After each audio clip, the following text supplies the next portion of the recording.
దేవుని యొక్క వాక్యాన్ని మనము ఎట్లా చదవాలి, ఆ యొక్క వాక్యాన్ని ఎట్లా మనము వ్యాఖ్యానించాలి, ఆ వాక్యాన్ని ఎట్లా మన జీవితంలోకి అన్వయించుకోవాలి అనేటువంటి విషయాల గురించి మనం స్టడీ చేస్తున్నాం. దాంట్లో భాగంగా మనము 7 క్లాసులు పూర్తి చేసుకొని 8వ క్లాసులోకి మనం ప్రవేశిస్తుంటున్నాం. అంటే దాదాపుగా చాలా విషయాలు మనం నేర్చుకున్నాం. మనకున్నటువంటి కొన్ని అనుమానాలు కూడా మరి ఈ క్లాసుల ద్వారా మరి జవాబు దొరికింది అని చెప్పి నేను అనుకుంటున్నా. కాబట్టి వాక్యాన్ని చదువుతున్నప్పుడు ఆ వాక్యం యొక్క ఉద్దేశాన్ని అర్థం చేసుకోవడానికి మనం చేస్తున్నటువంటి ప్రయత్నంలో కొన్ని నియమాలు, ఆ నియమాల ప్రకారంగా బైబిల్ని అర్థం చేసుకుంటూ మరి దాన్ని ఇతరులకి మనం ఎట్లా బోధించాలి, లేదా మన జీవితంలో ఈ వచనంలో దాగి ఉన్నటువంటి సందేశాన్ని మనం ఎట్లా అన్వయించుకోవాలి అనే దాని గురించి మనం వింటూ వస్తున్నాం. సో వాక్యం మీడల మీకున్నటువంటి శ్రద్ధను బట్టి నేను చాలా సంతోషిస్తుంటున్నాను. ఈ దినంలో కూడా మనము ఒక క్రొత్త విషయాన్ని గురించి, ప్రత్యేకమైనటువంటి అంశాన్ని గురించి మనం చూద్దామండి. ఈ దినం దేవుని యొక్క వాక్యాన్ని చదవడం, దాన్ని పరిశీలన చేయడమే కాదు, మనం చేయాల్సినటువంటి పని కూడా ఒకటి ఉంది. ఆ పని గురించినటువంటి సందర్భాన్ని మనం ఈ దినంన నేర్చుకుంటున్నాం. రైట్, ఇక్కడ మనం గమనిస్తా ఉన్నట్టయితే హెర్మెనెటిక్స్ 8వ క్లాసులో మనం ఉన్నాం. ఈ యొక్క 8వ క్లాసు మనకి చాలా మరి అనేకమైనటువంటి విషయాలు మనకు నేర్పిస్తుంది.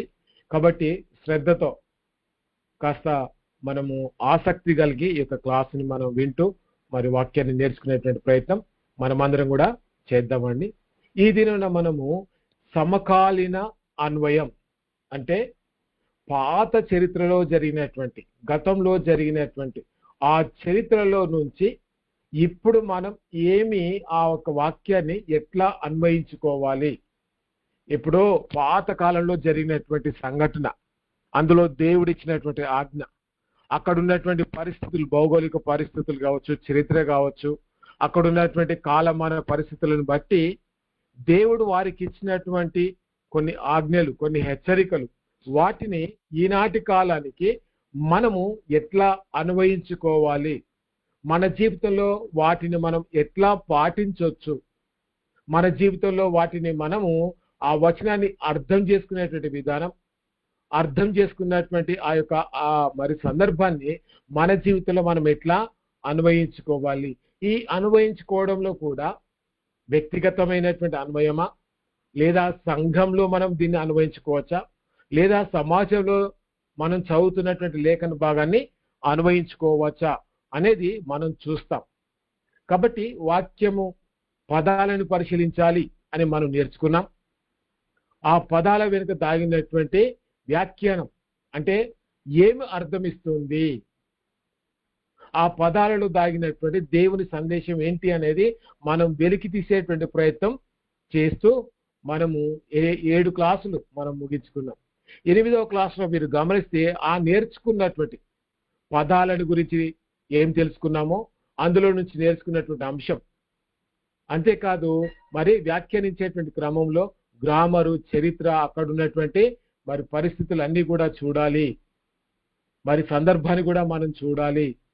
మరి ఇలాంటి విషయాలన్నీ కూడా మనము నేర్చుకుంటూ వస్తున్నాం. ఆ నేర్చుకున్నటువంటి ఆ సత్యాలలో నుంచి ఈనాటి కాలంలో మనము ఆ వాక్యాన్ని ఎట్లా మన జీవితంలో దాన్ని పాటించాలి లేదా అన్వయించుకోవాలి అనే దాని గురించే ఈ దినాన మనం నేర్చుకుంటాం. ఈరోజు మనం ఏం చూస్తాం, మన లెర్నింగ్ ఆబ్జెక్ట్స్ ఏంటి అంటే, ఒకటి నాటి కాలపు సత్యాన్ని నేటి ఆధునిక కాలానికి మార్చే సూత్రాలు. అంటే ఆనాటి కాలంకి వాళ్ళకి దేవుడిచ్చినటువంటి సత్యాలు, దేవుడిచ్చినటువంటి మరి సత్యాలు ఈనాటి కాలానికి కూడా మనము ఎట్లా వాటిని మరి మార్చుకుంటూ పాటించే రీతిగా ఉండాలి అనేది మనం నేర్చుకుంటాం. అంటే ఇది జనరలైజ్డ్, అందరి కొరకు ఇవ్వబడినటువంటి మాటల్ని మనం ఈ కాలంలో ఎట్లా చూస్తాం. రెండవది మీరు చూస్తున్నట్టయితే సాంస్కృతిక పరిమితులు కలిగినటువంటి ఆజ్ఞలు, అంటే అక్కడున్నటువంటి ప్రజలకి వారి యొక్క మరి ఆహారము, వారి యొక్క మరి వస్త్రాలు, లేదా వాళ్ళు నమ్మినటువంటి సిద్ధాంతము, వారు జీవించేటువంటి విధానము, వారు చేసేటువంటి పనుల నుంచి, దేవుడు వారికి ఇచ్చినటువంటి సాంస్కృతికపరమైనటువంటి ఆజ్ఞల నుంచి, అది అన్ని కాలాలకు శాశ్వత సూత్రాలు. అంటే పాత నిబంధనలో ఉన్నటువంటి భక్తులకే కాదు, సంఘకాలంలో ఉన్నటువంటి విశ్వాసులకే కాదు, ఈనాడు నవీన యుగంలో ఉన్నటువంటి మనకే కాదు, మన తర్వాతి తరానికి కూడా ఆ మరి పాత నిబంధనలో దేవుడిచ్చినటువంటి ఆజ్ఞలు ఎట్లా ఉపయోగపడతాయి, ఆ సంస్కృతి కలిగినటువంటి ఆజ్ఞల యొక్క మరి పరిస్థితి నుంచి ఇప్పుడు శాశ్వతంగా ఈ యొక్క ఆజ్ఞని అన్ని కాలాలకి మనం ఎట్లా వర్తింప చేయొచ్చు, అన్ని కాలాలకి ఆ పాత నిబంధనలోని వచనాలు, ఆజ్ఞలు అన్ని కాలాలకి ఎట్లా అవి ఉపయోగపడతాయి, అవి ఎట్లా వాడుకోవాలి, దాన్ని ఎట్లా అర్థం చేసుకోవాలి అనేది మనం చూస్తాం. అంతేకాదు వ్యక్తిగత జీవితానికి మరియు సామాజిక సరి అయినటువంటి రీతిలో అన్వయించుకోవడం. అంటే మనం అన్వయించుకునేటప్పుడు అది వ్యక్తిగతానికి సంబంధించినటువంటి అన్వయం ఉంది, అంతేకాదు కుటుంబానికి సంబంధించినటువంటి అన్వయం కూడా ఉంటుంది, అంతేకాదు సమాజం అంతటికీ కూడా ఉపయోగపడే రీతిగా ఆ యొక్క లేఖన భాగము అన్వయించుకునే రీతిగా ఉంది. కాబట్టి ఒక సందర్భాన్ని, ఒక మరి జరుగుతున్నటువంటి సంఘటనని, ఒక పారాగ్రాఫ్ లో ఉన్నటువంటి పరిస్థితిని ఇప్పుడు మన కాలంలో వ్యక్తిగతంగా ఎట్లా అన్వయించుకోవచ్చు, దాన్ని మన కుటుంబానికి ఎట్లా అన్వయించుకోవచ్చు, లేదు సంఘంలో సమాజంలో ఆ వచనాన్ని మనం ఎట్లా అన్వయించుకోవచ్చు, దాన్ని కూడా మనం చూస్తామండి.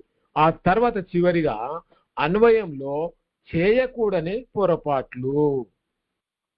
ఈ దినాలలో ఎక్కువ మంది చేస్తున్నటువంటి బోధలో వారు చేసే పొరపాటు, అన్వయంలో చేయకూడనటువంటి కొన్ని పొరపాట్లు మనము చాలా చోట్ల వినబడతాయి. అవేంటి అనేది మనం ఈ క్లాస్లో నేర్చుకుంటాం. సో కాబట్టి కాలం గురించినటువంటి సత్యాన్ని ఈనాటి కాలానికి మనము ఎట్లా మార్చి అర్థం చేసుకోవచ్చు, వాటిని పాటించవచ్చు. ఆ సంస్కృతికి, ఒక తెగకి లేకపోతే ఒక వర్గానికి సంబంధించినటువంటి ఆజ్ఞలు కదా, అవి అన్ని కాలాలకు వర్తిస్తాయా, దేవుడు వారితోనే మాట్లాడిండు, అవి వారికే పరిమితం అని అనుకునే ప్రమాదం కూడా ఉంది. కాదు, దేవుడిచ్చినటువంటి ఆజ్ఞలు అన్ని కాలాలకి, కాలం మారుతూ ఉండొచ్చు, మరి సమాజం మారుతూ ఉండొచ్చు, ప్రజలు మారుతూ ఉండొచ్చు, కానీ శాశ్వతంగా ఆజ్ఞలు ఎట్లా ఉపయోగపడుతున్నాయి, వాటిని ఎట్లా పాటించాలి అనేది మనం చూస్తాం. అంతేకాదు వ్యక్తిగతంగా, కుటుంబ పరంగా, సంఘపరంగా, సమాజంలో ఈ వచనము మనం ఎట్లా అన్వయించుకోవాలి, అన్వయించేటప్పుడు కొన్ని చేయకూడనటువంటి పొరపాట్లు ఉన్నాయి, వాటిని మనం ఎట్లా అర్థం చేసుకోవాలి అని 4 విషయాలు ఈరోజు మనం చూస్తాము.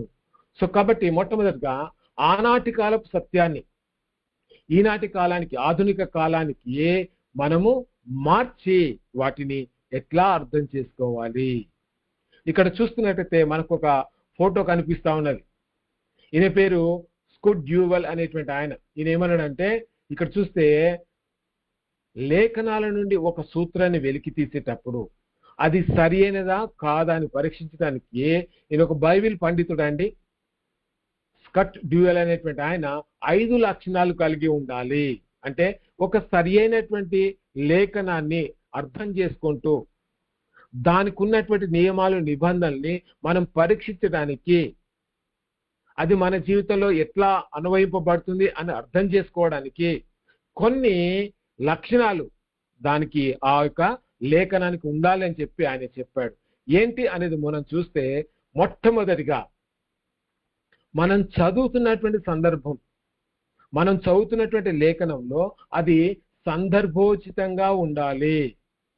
అంటే అక్కడి లేఖన వచనము, ఇక్కడి లేఖన వచనం, పాత నిబంధనలోని వచనము, క్రొత్త నిబంధనలోని వచనము ఒకే సందర్భాన్ని గురించి మాట్లాడేదిగా ఉండాలి. అప్పుడే సందర్భోచితంగా మనం అర్థం చేసుకునే అవకాశం ఉంది. రెండవది, ఆ అర్థం చేసుకున్నటువంటి సత్యము కాలానికి అతీతమైనదిగా ఉండాలి. యూదులతో మాట్లాడినటువంటి దేవుడు అది ఆ కాలానికి మాత్రమే పరిమితమైనటువంటి విషయాలు బోధించాడా? ఆ తర్వాతి కాలానికి ఆ ఆజ్ఞలు, ఆ మాటలు పనికిరావా అనేది కూడా మనం చూడాలి. ఎందుకంటే దేవుడు ఏదైనా ఇచ్చాడు అని అంటే అది అన్ని కాలాలకు సరిపోయేదిగా ఉంటుంది. ఒక కాలానికే దానికి మాత్రమే సరిపోయినదిగా ఉండదు అనేది కూడా ఈయన చూడాలి అని చెప్పాడు. కాబట్టి ఒక వచనాన్ని చదువుతున్నప్పుడు దాని సందర్భాన్ని చూడాలి. అది అన్ని కాలాలకు, మన తర్వాతి తరానికి కూడా ఈ వచనం ఎట్లా ఉపయోగపడుతుంది. ఎందుకంటే ప్రజలు మారుతా ఉన్నారు, పరిస్థితులు మారుతా ఉన్నాయి, కానీ వాక్యము అన్ని కాలాలకు ఎట్లా మరి మాదిరికరంగా, ఉపయోగకరంగా ఉంటుంది అనేది కూడా మనం చూస్తాం. అంతేకాదు సంస్కృతికి లోబడనేదిగా ఉండాలి. అంటే అక్కడ పాత నిబంధనలో ఉన్నటువంటి సంస్కృతి వేరు. వారి వస్త్రధారణ కావచ్చు, లేకపోతే వారు యుద్ధం చేసేటువంటి విధానం కావచ్చు, లేకపోతే వారు చేసేటువంటి వృత్తులలో ఉన్నటువంటి భేదాలు కావచ్చు. అక్కడి సంస్కృతి వేరుగా ఉంది. కాబట్టి వాక్యం చదువుతున్నప్పుడు పాత నిబంధనలో లేదా కొత్త నిబంధనలో ఉన్నటువంటి సంస్కృతి వేరువేరుగా ఉంది. కానీ ఆ వచనాన్ని చదువుతున్నప్పుడు ఆధునిక కాలానికి మనం అర్థం చేసుకోవాలంటే ఆ వచనాలు సంస్కృతికి లోబడనేదిగా ఉండకూడదు. అంటే ఒక వర్గానికి చెందినదిగా, ఒక ప్రాంతానికి చెందినటువంటిదిగా లోబడనేదిగా ఉండాలి. అంటే అన్ని సంస్కృతులకు మనం చదువుతున్నటువంటి లేఖన భాగంలోని ఆ సందర్భం ఉపయోగపడాలి అని ఈయన చెప్తాడు. తర్వాత లేఖన సమతుల్యత కలిగి ఉండాలి. అంటే మనం చదువుతున్నటువంటి లేఖన భాగంలో ఇలాంటి సందర్భం, ఇలాంటి మరి మాటలు మరొక లేఖన భాగంలో ఎక్కడైనా ఉన్నాయా? ఆ లేఖన భాగంలో అక్కడే మాట్లాడాడు, దీని గురించినటువంటి ఇక్కడ ఉన్నటువంటి వచనము అక్కడ దానికి మరింత వివరణ ఏమైనా దొరుకుతుందా అనేది కూడా లేఖనాల యొక్క సమతుల్యత మనము కాస్త పరిశీలిస్తే అప్పుడు ఆధునిక కాలానికి అది ఎట్లా ఉపయోగపడుతుందో అర్థం చేసుకోవచ్చు. ఐదవది ఆచరణాత్మకమైనదిగా ఉండాలి. అంటే మన జీవితంలో ఈ నేర్చుకున్నటువంటి సత్యం, పాత నిబంధనలో ఉన్నటువంటి సత్యం, కొత్త నిబంధనలో ఎప్పుడో రాయబడినటువంటి సత్యం ఈనాటి కాలం కూడా సరిపోతుందంటే అసలు మనకు సరిపోతుంది ఆ వాక్యం అంటే అందులో దేవుడు ఏదైనా ఆచరించేవి ఏమైనా ఇచ్చాడా? మన అనుదిన జీవితంలో మనం పాటించాల్సినవి, అనుదిన జీవితంలో మనం తప్పకుండా చేయాల్సినటువంటి మరి ఆజ్ఞలు ఏమైనా ఉన్నాయా? అది మన జీవితానికి ఎట్లా అన్వయించుకోవాలి, లేదా మన కుటుంబానికి ఎట్లా అన్వయించుకోవాలి, లేదా మన సంఘానికి ఆరాధించేటువంటి సంఘ క్రమంలో వాటిని ఎట్లా మరి అన్వయించుకోవాలి అనేది కూడా మనం చూస్తాం. కాబట్టి ఆనాటి కాలపు సత్యాన్ని ఈనాటి కాలానికి కూడా మనము మార్చి దాన్ని అర్థం చేసుకుంటూ సరి అయినటువంటి విధానంలో అన్ని కాలాలకి దేవుని యొక్క వాక్యం సరిపోతుంది అనే రీతిగా ఎట్లా దాన్ని మన జీవితంలోకి అన్వయించుకోవాలో ఈ దినంలో మనం చూస్తాం. ఇందులో మీరు చూస్తున్నట్లయితే ఒక చిన్న మరి ఉదాహరణ మనం చూస్తుంటాం. 1 కొరింథీ పత్రిక 9వ అధ్యాయము 9వ వచనంలో కళ్ళెము త్రొక్కుచున్న ఎద్దు మూతికి చిక్కము పెట్టుకొనవద్దు అని మోషే ధర్మశాస్త్రంలో రాయబడి ఉన్నది అంటూ పౌలు గారు ఏమంటాడంటే దేవుడు ఎడ్ల కొరకే విచారించుచున్నాడా అని ఒక ప్రశ్న వేశాడండి. అయ్యా ఎవరైనా అన్మ్యూట్ చేసుకొని మాట్లాడండి, ఇది దేని గురించి రాయబడినటువంటి మాట?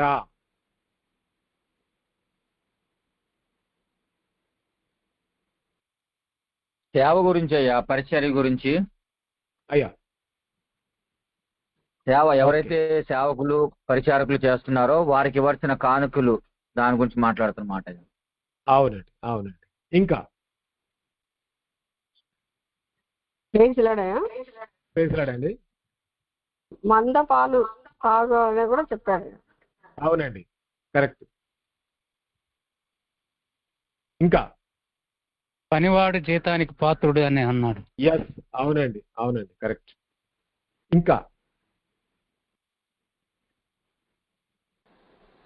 కూలివని కూలి బిగపట్టొద్దు అని వాని కూలి బిగబట్టొద్దు అని చెప్పాడు సందర్భం. Okay, sir praise Lord sir. ప్రైజ్లాడమ్మా. ధాన్యము నూర్చే ఎద్దు నోరు కట్టవద్దు అని సార్. అవునమ్మా, అంటే ఎద్దుల గురించి మాట్లాడుతా ఉన్నాడమ్మా ఇక్కడ. సార్ సంఘములో దేవుని పనిలో శ్రమించే వారిని కూడా ఆదరించి వారికి తగిన సహాయం చేయాలని కూడా అర్థం చేసుకోవచ్చు. మనం అర్థం చేసుకోవడం, కానీ పౌలు గారు ఏ ఉద్దేశంతో రాశాడు?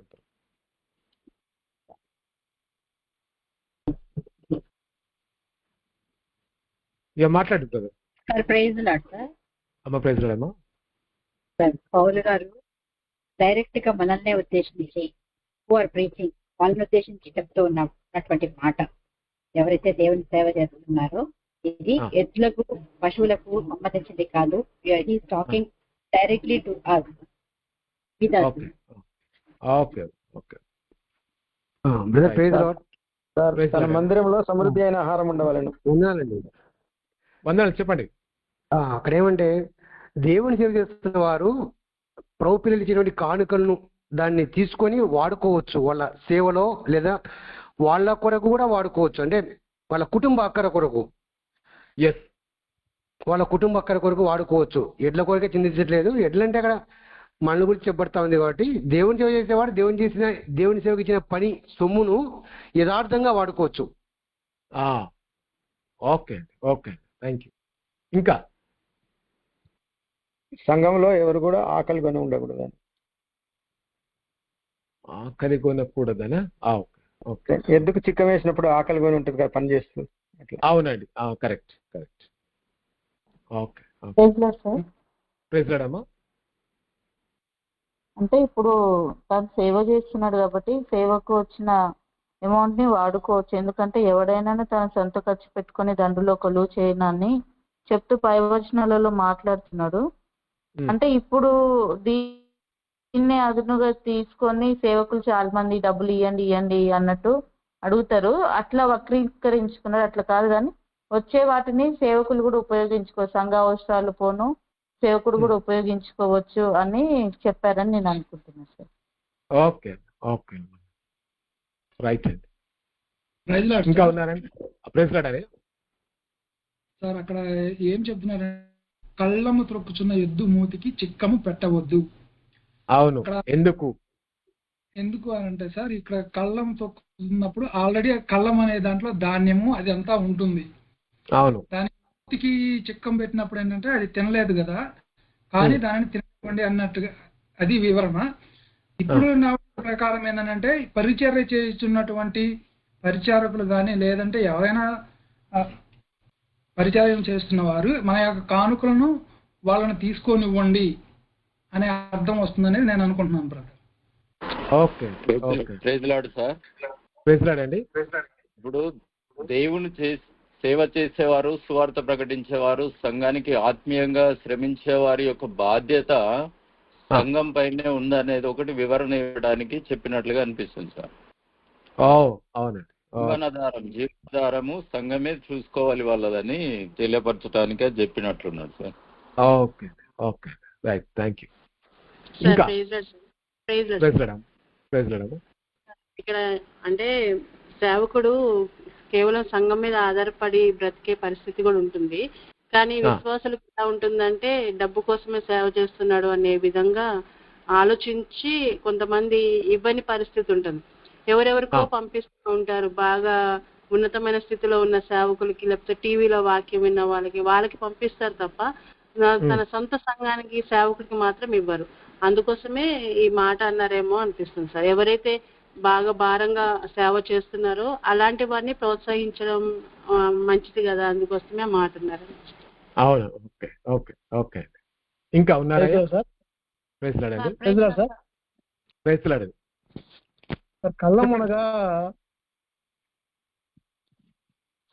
అనగా సంఘం సార్.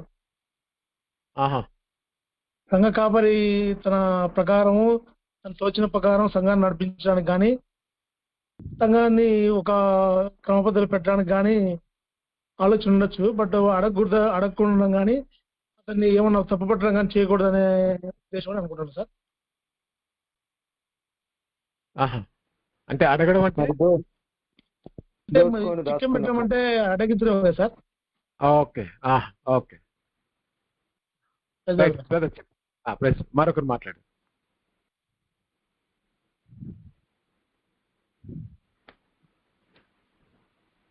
అయ్యా ఉన్నారు ఇంకెవరైనా?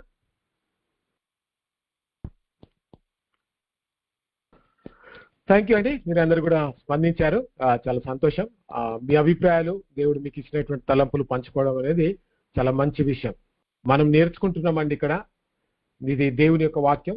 దీని విషయంలో మనకున్నటువంటి తలంపులు పంచుకోవడంలో ఒక కొత్త ఆలోచన మనకు వస్తూ ఉంటుంది, లేదా కొన్నిసార్లు మన ఆలోచన తప్పు అనే సంగతి కూడా మనం తెలుసుకోవడానికి అవకాశం ఉంటుంది.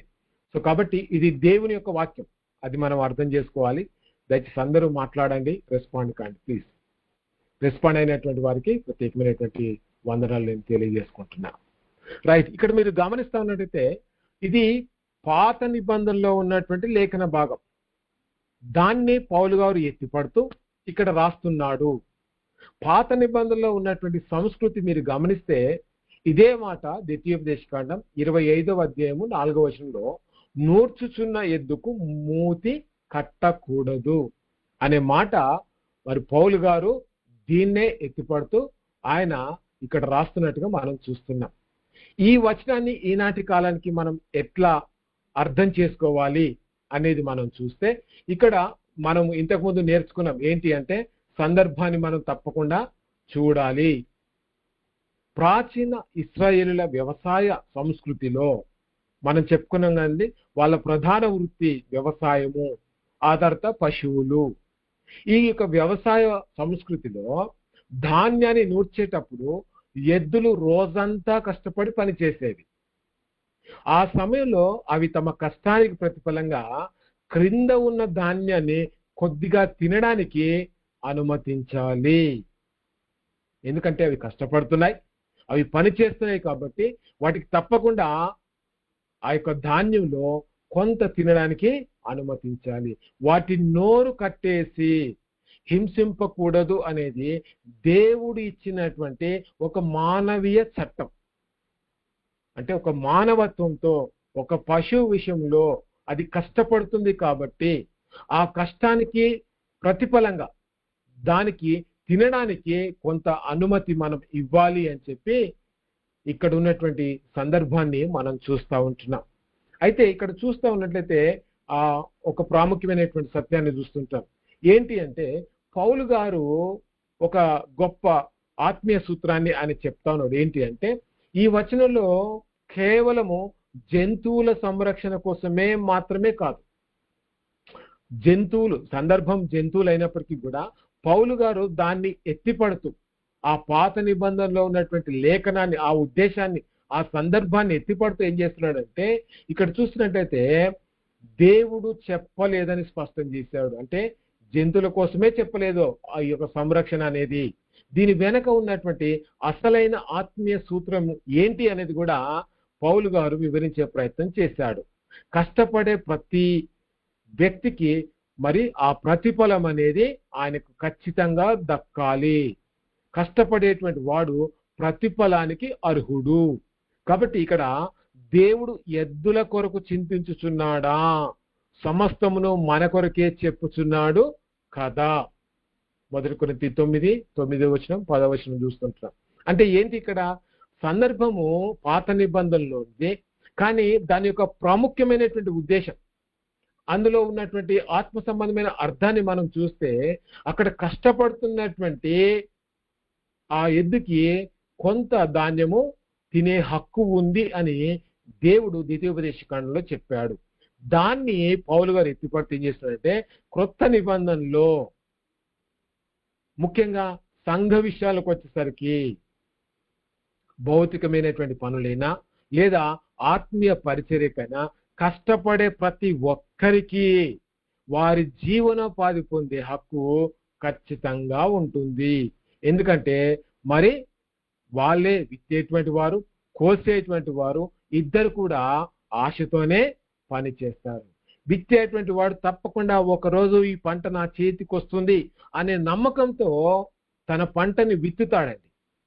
కోసేటువంటి వ్యక్తి కూడా ఈ కోసేటువంటి ఈ పనిని బట్టి నాకు కొంత ధాన్యం దొరుకుతుంది అనేటువంటి ఆశతో ఆ వ్యక్తి మరి పొలంలో పని చేయడం అనేది జరుగుతుంది. అర్థం చేసుకోవాల్సిన విషయం ఏంటంటే ఈ ఇద్దరు కూడా పని చేయడం జరుగుతుంది, ఇద్దరు కూడా ఆ పనికి ప్రతిఫలం కూడా ఆశించడం అనేది జరుగుతుంది. కాబట్టి కష్టపడుతున్నటువంటి వ్యక్తుల జీవితంలో ప్రతిఫలం అనేది ఉండాలి అనేటువంటి సందర్భాన్ని మనం చూస్తా ఉన్నాం. ఆధునిక కాలానికి అంటే ఇప్పటి కాలానికి దీన్ని ఎట్లా అన్వయించుకుంటాం? ఇక్కడ గమనిస్తే 9వ అధ్యాయం అంతా కూడా పౌలు దేవుని పరిచర్య చేస్తున్నటువంటి వారి గురించే ఆయన మాట్లాడాడు. మీలో చాలా మంది చెప్పారు సంఘాన్ని గురించి, సంఘంలో కష్టపడుతున్నటువంటి వ్యక్తుల గురించి అనే మాటని మీరు వాడారు. ఇక్కడ చూస్తున్నట్టయితే పరిచారకులను, దైవ సేవకులను ఆదరించడం, సువార్త కోసం, సంఘ సంక్షేమం కోసం పూర్తి సమయము కష్టపడేటువంటి సేవకులకు మీరు గమనిస్తే పూర్తి సమయం గుర్తుపెట్టుకోండి, పూర్తి సమయం వారు వేరే పని చేయకుండా సంఘాన్ని అభివృద్ధి చేసి ఆ సంఘం కోసమే వారు దివారాత్రాలు కష్టపడుతూ ఉన్నటువంటి సేవకులు ఉన్నట్లయితే గృహ అద్దెలు సంఘమే చెల్లించాలి, వారి పిల్లల యొక్క చదువుల ఖర్చులు సంఘమే తీర్చాలి, ఏదైనా అవసరమైతే వైద్య అవసరాలు కూడా సంఘమే తీర్చాలి. ఎందుకనంటే ఆయన సంఘం కోసమే పని చేస్తున్నాడు. కాబట్టి ఆ సంఘంలో వచ్చేటువంటి ఆదాయము ఆయన మరి వాడుకోవడానికి, అది క్రమమైనటువంటి పద్ధతిలో వాడుకోవడానికి ఆయనకు హక్కు ఉంది అనేటువంటి సందర్భాన్ని పౌలు గారు చెప్పే ప్రయత్నం చేశారు. ఆత్మీయంగా విత్తేవానికి భౌతికమైనవి కూడా అందుకోవడంలో హక్కు ఉంటుంది. సేవకులు ఆత్మీయంగా వారు తమ యొక్క వాక్యాన్ని విత్తుతూ ఉంటారు, ప్రజల జీవితంలో మార్పు వస్తుంది, వారు దేవునికి దగ్గరగా మారుతారు.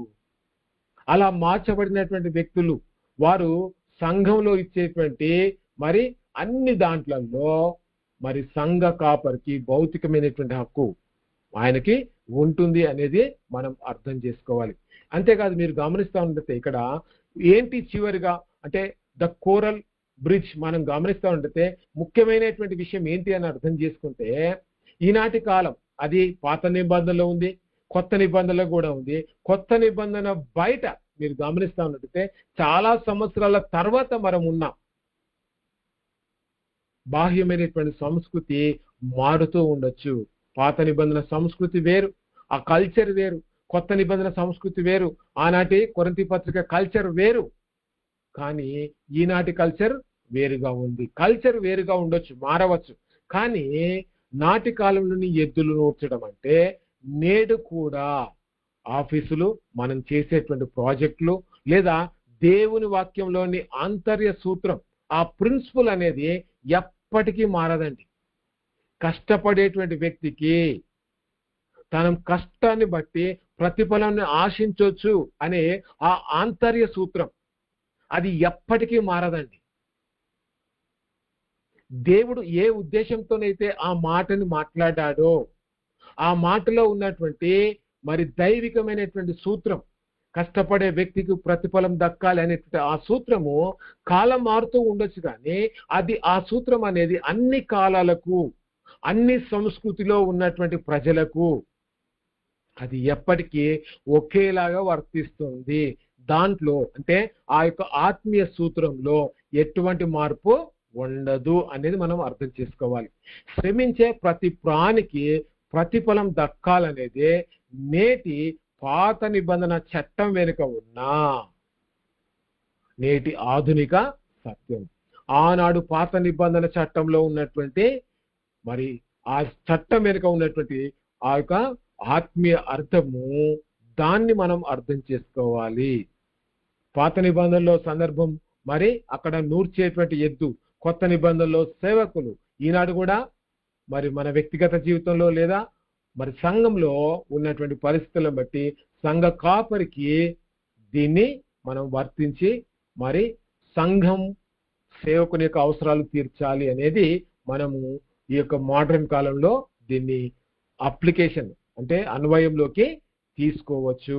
అవును, వాక్యమే చెప్తుంది సేవకుని యొక్క బాధ్యత సంఘమే చూడాలి, సేవకుడు సంఘం యొక్క ఆత్మీయ అవసరాలు తీరిస్తే సంఘం అంతా కలిసి కాపరి యొక్క భౌతిక అవసరాలు తీర్చాలి. ఇది దేవుడిచ్చినటువంటి క్రమం. అయ్యా రీసౌండ్ వస్తుంది, ఎవరో చూడండి.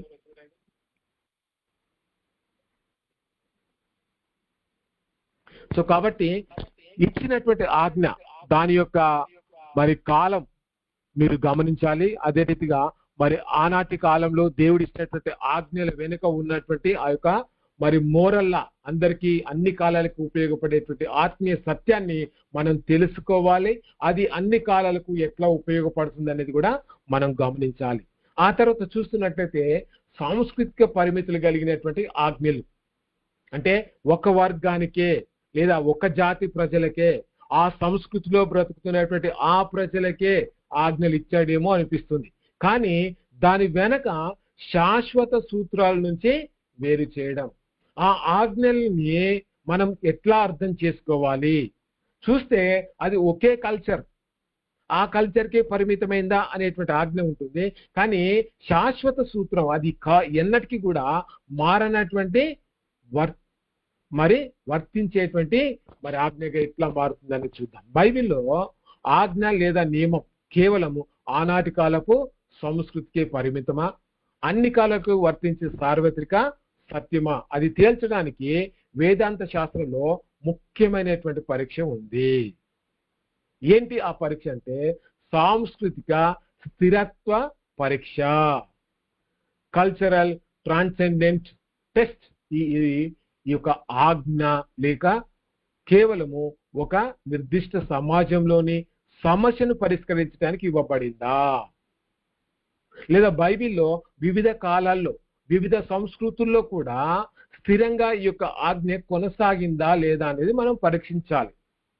అంటే ఒక సంస్కృతిలో ఉన్నటువంటి ప్రజలు వారు ఎదుర్కొన్నటువంటి సమస్యలకి పరిష్కారంగా దేవుడు వారికే ఇచ్చాడా, అది వారికి మాత్రమే చెందుతుందా, మిగిలిన సంస్కృతి ప్రజలు, మిగిలిన భాష మాట్లాడేటువంటి వారు లేదా మిగిలిన రాజ్యాలలో దేశాలలో స్థిరపడినటువంటి ప్రజలకు కూడా ఈ యొక్క మరి ఆజ్ఞ మరి వర్తిస్తుందా లేదా అనేది కూడా మనం చూడాలి. అంతేకాదు చూస్తున్నట్టయితే ఆత్మీయ నైతిక సత్య పరీక్ష. దేవుడిచ్చినటువంటి ఆజ్ఞలలో కొన్ని బాహ్యంగా కల్పించేటువంటి ఆచారాలు ఉన్నాయి. మీరు గమనించాలి ఏంటంటే ఆత్మీయ నైతిక సత్య పరీక్ష, the core moral theological test. ఏంటి అంటే కొన్ని ఆజ్ఞలు బహిరంగంగా ఆచరించడానికి ఉపయోగపడ్డట్టుగా కనిపిస్తాయి, కొన్ని నైతిక స్వరూపం అంటే దేవుని యొక్క మరి నైతికమైనటువంటి నీతి పరమైనటువంటి స్వరూపాలు కలిగినటువంటి ఆజ్ఞలు ఉంటాయి. దేవుని యొక్క తత్వానికి, ఆయన గుణానికి, ఆయన లాగా ఆలోచన చేసేటువంటి స్వభావానికి దగ్గరగా కొన్ని ఆజ్ఞలు ఉంటాయి. ఆ పరిశుద్ధతను ప్రతిబింబించే అంతర్గత సూత్రమా అని తేల్చేటువంటి పరీక్ష కూడా మనం చెయ్యాలి. అంటే ఒక కల్చర్కి సంబంధించింది మాత్రమేనా ఈ ఆజ్ఞ, లేదు ఈ ఆజ్ఞలలో ఏదైనా మోరల్లా ఏదైనా దేవుని స్వభావానికి సంబంధించింది ఉందా అనేది కూడా మనం చూడాలి. ఖచ్చితంగా ఇక్కడ ఒక చిన్న ఉదాహరణ చూద్దామండి. దయచేసి మీరు అన్మ్యూట్ చేసుకొని మాట్లాడొచ్చండి. మొదటి తిమోతి పత్రిక, బైబిల్లో చాలా సందర్భాల్లో ఈ వచనాన్ని తప్పుగా అర్థం చేసుకున్నటువంటి సందర్భాలు కూడా నేను చూశాను. మొదటి తిమోతి పత్రిక 5వ అధ్యాయం 23వ వచనంలో, ఇక మీదట నీళ్ళే తాగక నీ కడుపు జబ్బు నిమిత్తమును తరచుగా వచ్చు బలహీనతల కోసమును ద్రాక్ష రసము కొంచెముగా పుచ్చుకొనుము. ఈ వచనాన్ని మనం ఎట్లా అర్థం చేసుకోవచ్చు? అది ఫ్రెష్ జ్యూస్ అన్నా, అవునండి, అది గ్రేప్, అది పులియబెట్టింది కాదు, శ్రేష్టమైంది. అది ఆనాటి సంప్రదాయాల్లో వివాహాల్లో కానీ అది కామన్ అనమాట అన్న. అందులో యాక్చువల్ తీసుకోకుండా ఉండేది ఎవరంటే ఈ సోదరుడు తీసుకునేవాడు కాదు. కాబట్టి దీన్ని పౌలు గారు ఎత్తి చూపిస్తున్నారు అనమాట. నువ్వు తీసుకోవచ్చు, అది కూడా దేనికోసం అంటే నీకు జబ్బు ఉంది కాబట్టి దానికి ఇరుగుడుగా దీన్ని వాడచ్చు అన్నట్టుగా ఇక్కడ అర్థమవుతున్నాను. అవునండి అవునండి. Thank you brother. ఇంకా సార్ ప్రైజ్లాడండి. అది అంతగా మత్తు ఇచ్చే కాదండి అది. ఎందుకంటే జబ్బుతో ఉన్నాడు కాబట్టి తాగటం వల్ల అదేదో మత్తు వచ్చి ఇబ్బంది పడుతున్నాడని లేదు, కనుక త్రాగొచ్చు. Okay okay. ఇంకా ప్రైజ్లాడండి. అన్నది పర్మెంటేషన్ మందు కాదన్నా, ఎస్ ఆయనకు పెద్ద పెద్ద ప్రాబ్లం ఉండొచ్చు. సో అది వైద్యం నిమిత్తంగా ఒక మందు లాగా తీసుకోమని చెప్తున్నాడు అనేది ఇక్కడ మన వాక్య భావన. రైట్ అమ్మా. Thank you. ఇంకా సార్ ప్రైజ్లాడమ్మా. దైవ సేవకులకు కూడా అనారోగ్యం ప్రార్థనతో పాటు కూడా అవసరమైన అని చెప్పినట్లు. అమ్మా నీ వాయిస్ కట్టింది, ఒకసారి మళ్ళీ చెప్పమ్మా. సార్ దైవ సేవకులు కూడా అనారోగ్యం గురవుతారు కాబట్టి వారికి ప్రార్థనతో పాటు వైద్య సహాయం కూడా అవసరమని, అనారోగ్య పరిస్థితుల్లో స్వీకరించడం తప్పు లేదని చెప్పాడు సార్. ఓకే ఓకే అమ్మా. Right. Thank you. Right brother praise lord. చెప్పండి బ్రదర్. చెప్పబడినటువంటి వాక్యంలో కడుపు జబ్బు నిమిత్తం అంటూ తరచుగా వచ్చు బలహీనత నిమిత్తం అంటూ వాడుతూ వచ్చాడు కాబట్టి ఈ గ్రేప్ జ్యూస్ అనేది ఖచ్చితంగా బాగుంటుందండి. వీటికి దాంట్లో యాంటీ ఆక్సిడెంట్స్ ఉంటాయి, వైటమిన్స్ ఉంటాయి, అండ్ ఇట్ గివ్స్ స్ట్రెంగ్త్ ఒకటి. దాంతోపాటు అసిడిటీ ఉండే వాళ్ళకి కూడా కొంత ఉపయోగపడుద్ది కాబట్టి ఆ విధంగా ఈయన ఖచ్చితంగా ఇది ఉపయోగపడుద్ది.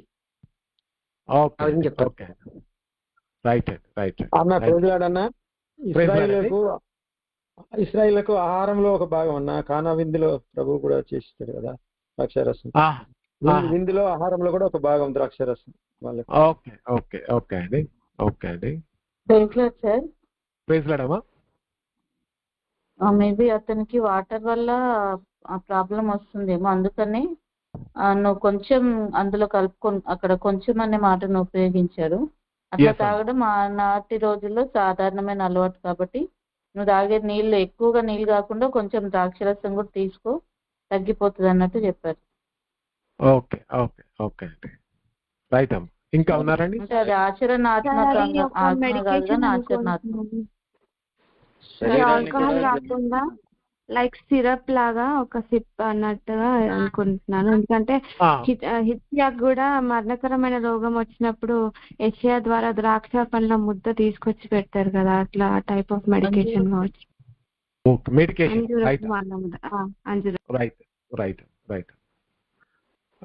థ్యాంక్ యూ అండి. చెప్పమ్మా. సార్ అంటే ఇప్పుడు మన జలుబు చేస్తే అలానా తులసాకులు కషాయం తాగని అలాగే చెప్తారు కదా సార్. అలాగే మరి తనకున్న కడుపు జబ్బు నిమిత్తం తను వాడుకోవచ్చు అన్న విధంగా చెప్పారేమని నేను అనుకుంటున్నాను సార్. ప్లీజ్. ఓకే. అంతేగాని త్రాగడానికి లైసెన్స్ గా ఈ వచనం ఉపయోగపడుతుందా లేదా? కొంతమందికి ఉపయోగపడుతుందన్న, చాలా మంది దాన్ని మిస్గైడ్ చేసి. ఒక్క నిమిషం, ఒకరితో మాట్లాడితే పోతారు, అందరూ మాట్లాడి చెప్పలేం. ఓకే మాట్లాడండి.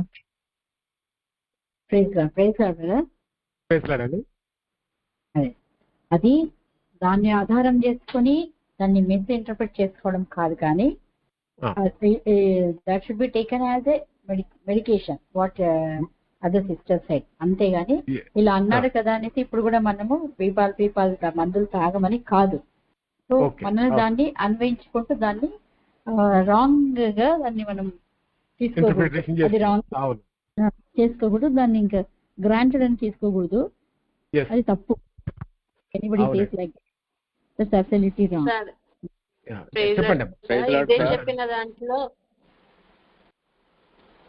మీరే చెప్పిన దాంట్లో బైబిల్లోనే త్రాగుబోతులు కూడా నరకానికి పాత్రలు అన్న మాట కూడా ఉంది కదా సార్. త్రాగొద్దు అన్న మాటలు కూడా ఉన్నాయి. సో ఇక్కడ ఓన్లీ అతని హెల్త్ గురించే కొంచెం పుచ్చుకోమని చెప్పారు. రైట్. అయ్యా బ్రదర్ ఎవరు మాట్లాడుతున్నారు? Fermented wine is a medication in those days. అంతే. దేవుని సేవ చేయడానికి కూడా ఆరోగ్యాన్ని నిర్లక్ష్యపరచకూడదని, అట్లాగే వైద్య చికిత్స మందులు వాడడం విశ్వాసానికి విరుద్ధం కాదనే విధంగా దేవుని సేవలు చేయాలంటే మంచిగా మీ ఆరోగ్యం కూడా ఇంపార్టెంట్ అని చెప్పడానికి తిమోతితో చెప్పినట్లుగా ఉంది sir. Brother thank you brother. Okay, ఇవన్నీ కూడా చూద్దామండి మనం. సార్ ఒక మాట సార్, ఈ ద్రాక్షారసాన్ని మర్చిపోవద్దనే ప్రభు బలలో కూడా ప్రవేశపెట్టింది సార్. అంటే ఎట్లా అండి? దాని భోజనం అన్నారు కదా సార్, ఇది నా శరీరము ఇది నా రక్తం అని చెప్పి రొట్టెను ద్రాక్షారసాన్ని మనం ఆ రెండు ఒకటే అంటారా? కాదులే కానీ చెప్తున్నాను సార్. ద్రాక్షారసం వెట్ గ్రేప్స్ డ్రై గ్రేప్స్ అందరు తినొచ్చు కదా సార్, దాంట్లో ఉంటే ద్రాక్షారసమే కదా. అందరూ చాలా చెప్తున్నారు తినొద్దని, కానీ ద్రాక్ష పళ్ళు అందరు తింటారు కదా. Okay right. అసలు పౌలు ఏం చెప్పాడు అంటే చాలా మటుకు చాలా మంచి విషయాలు చెప్పారు. మీకు కొంత బైబిల్ గురించినటువంటి అవగాహన, కొంత నాలెడ్జ్ ఉందని చెప్పి నాకు అర్థమైంది. కొంతమంది మెడికల్కి సంబంధించినటువంటి వాళ్ళు కూడా ఉన్నారని చెప్పి మీరు చెప్పే సమాధానాన్ని బట్టి నేను గ్రహించాను. చాలా సంతోషం. మనం ముందుకెళ్దామండి, సమయం తక్కువగా ఉంది. కొంతమంది ఈ వచనాన్ని ఏం చేస్తారంటే లీగలిజం అంటే, లేదు బ్రదర్ అక్కడ ఖచ్చితంగా ద్రాక్షరసం అని ఉంది కాబట్టి తాగొచ్చు బ్రదర్, లేకపోతే తాగొద్దు బ్రదర్. తాగితే ఒకవేళ కొంచెమే తాగాలి బ్రదర్, బాగా తాగొద్దు. తాగొచ్చు, తాగమని ఉంది బైబిల్లో, కానీ కొంచెమే తాగమని ఉంది అని కొంతమంది దాన్ని లీగలిజం చేసి వాళ్ళు ఏం చేస్తారంటే అక్షరార్థంగా ఆ వచనాన్ని అర్థం చేసుకుంటూ కొంచెంగా తాగితే తప్పు లేదు అనేటువంటి మాటని మాట్లాడతారు. మరి కొంతమంది ఏంటంటే లిబరలిజం అంటే, బ్రదర్ బైబిల్లో ఉంది కదా తాగొచ్చని ఉన్నప్పుడు ఇంకా కొంచెమైంది ఎక్కువైంది, ఎంతైనా తాగొచ్చు బ్రదర్, ఒక్కసారి తాగినోడు ఇంకా ఆగుతాడా కొంచెంలో? కాబట్టి బైబిల్లో పౌలు గారు తిమోతికి చెప్పిండు తాగమని. కాబట్టి మనం తాగొచ్చు బ్రదర్ అని అదొక లిబరలిజం. దానివల్ల పెద్ద తప్పేం కాదు, అది పెద్ద పాపమేం కాదు. జస్ట్ అదొక ఏమంటారు వైన్ కాబట్టి అది తీసుకుంటే ఏం కాదు బ్రదర్ అనేటువంటి ఆలోచన కూడా కొంతమంది మాట్లాడతారు. కొంతమంది ఏమో అక్షరార్థంగా అర్థం చేసుకొని కొంచెము తీసుకోవచ్చు అని మాట్లాడితే, మరికొందరు లేదు త్రాగొచ్చు అనే మాటను కూడా కొంతమంది మాట్లాడేటువంటి ప్రయత్నం చేస్తారు. అసలు ఈ వచనంలో ఉన్నటువంటి నిజమైనటువంటి పౌలు గారి మనసులో ఉన్నటువంటి ఆలోచన, ఆ ఉద్దేశాన్ని మనం చూద్దామండి.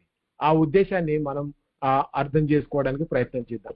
ఇక్కడ చూస్తున్నట్లయితే పాత నిబంధనలో ఆనాటి కాలంలో యాయిన్ అనేటువంటి మాట బైబిల్లో అత్యధికంగా దాదాపు 200 కంటే ఎక్కువైన సందర్భాల్లో ఈ పదాన్ని వాడారండి.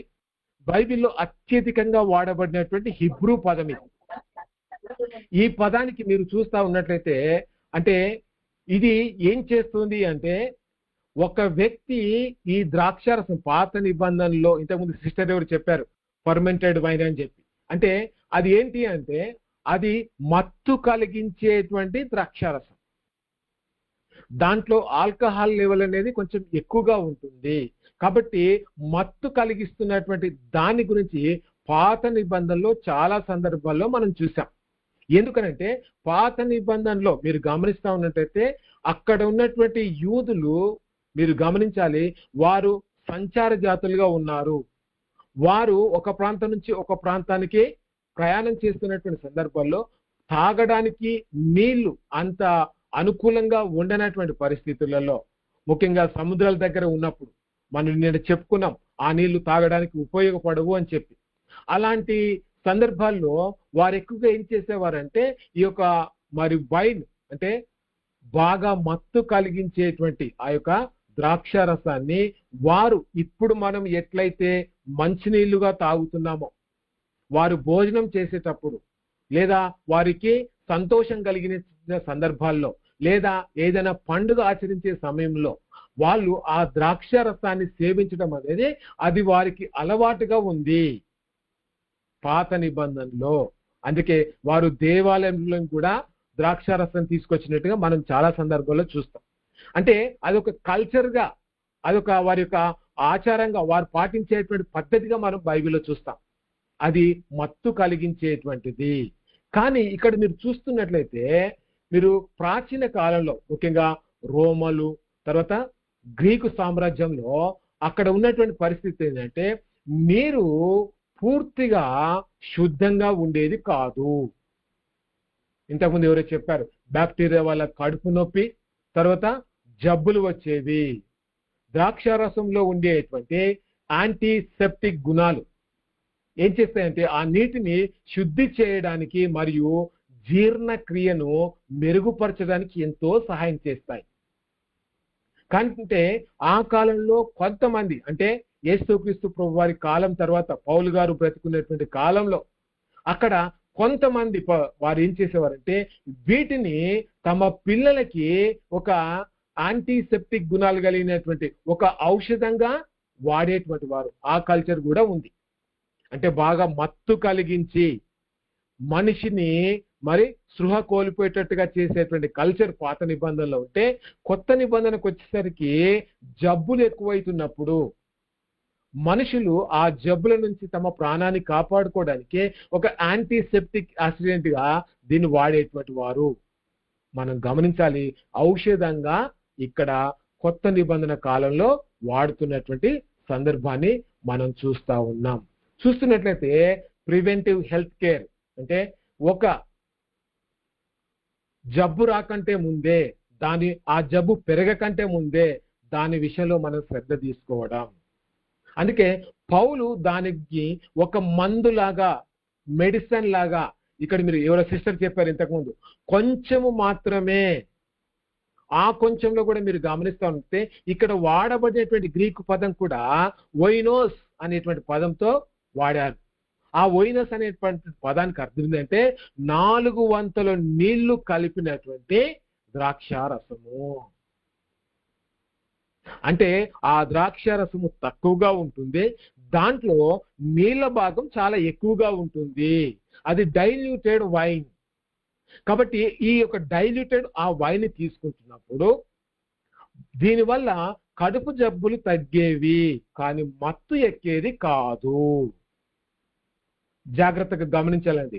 కడుపు జబ్బులు వారికి వచ్చినప్పుడు ఈ డైల్యూటెడ్ వైన్ తీసుకున్నప్పుడు మత్తు ఎక్కేది కాదు. అందుకే తిమోతి తీసుకున్నటువంటి ఇలాంటి ప్యూర్ మరియు పలచన చేయబడినటువంటి ద్రాక్షారసమే తిమోతి గారు తీసుకున్నారు. కాబట్టి వైన్ తాగడం అంటే పూర్తిగా మన శరీరాన్ని మత్తులోకి ముంచేటువంటి ఆ యొక్క వైన్ కాదు అని చెప్పి, యాయిన్ అనేటువంటి వైన్ కాదు అని చెప్పి మనం అర్థం చేసుకోవాలి. ఈ 2 పదాలు గుర్తు పెట్టుకోవాలండి మీరు. యాయిన్ అంటే మత్తు ఇచ్చే ద్రాక్షరసము. కొత్త నిబంధనలో పౌలు గారు వాడినటువంటి పదము ఓయినోస్ అంటే 4 వంతుల నీళ్లు కలిపినటువంటి ద్రాక్షారసము. నీళ్ల శాతం చాలా ఎక్కువగా ఉంది, కొద్దిగానే ద్రాక్షారసం ఉంది. అది కూడా మనుషులకి జబ్బుల నుంచి మరి స్వస్థతలోకి నడిపించడానికే వారు తీసుకునేటువంటి వారు.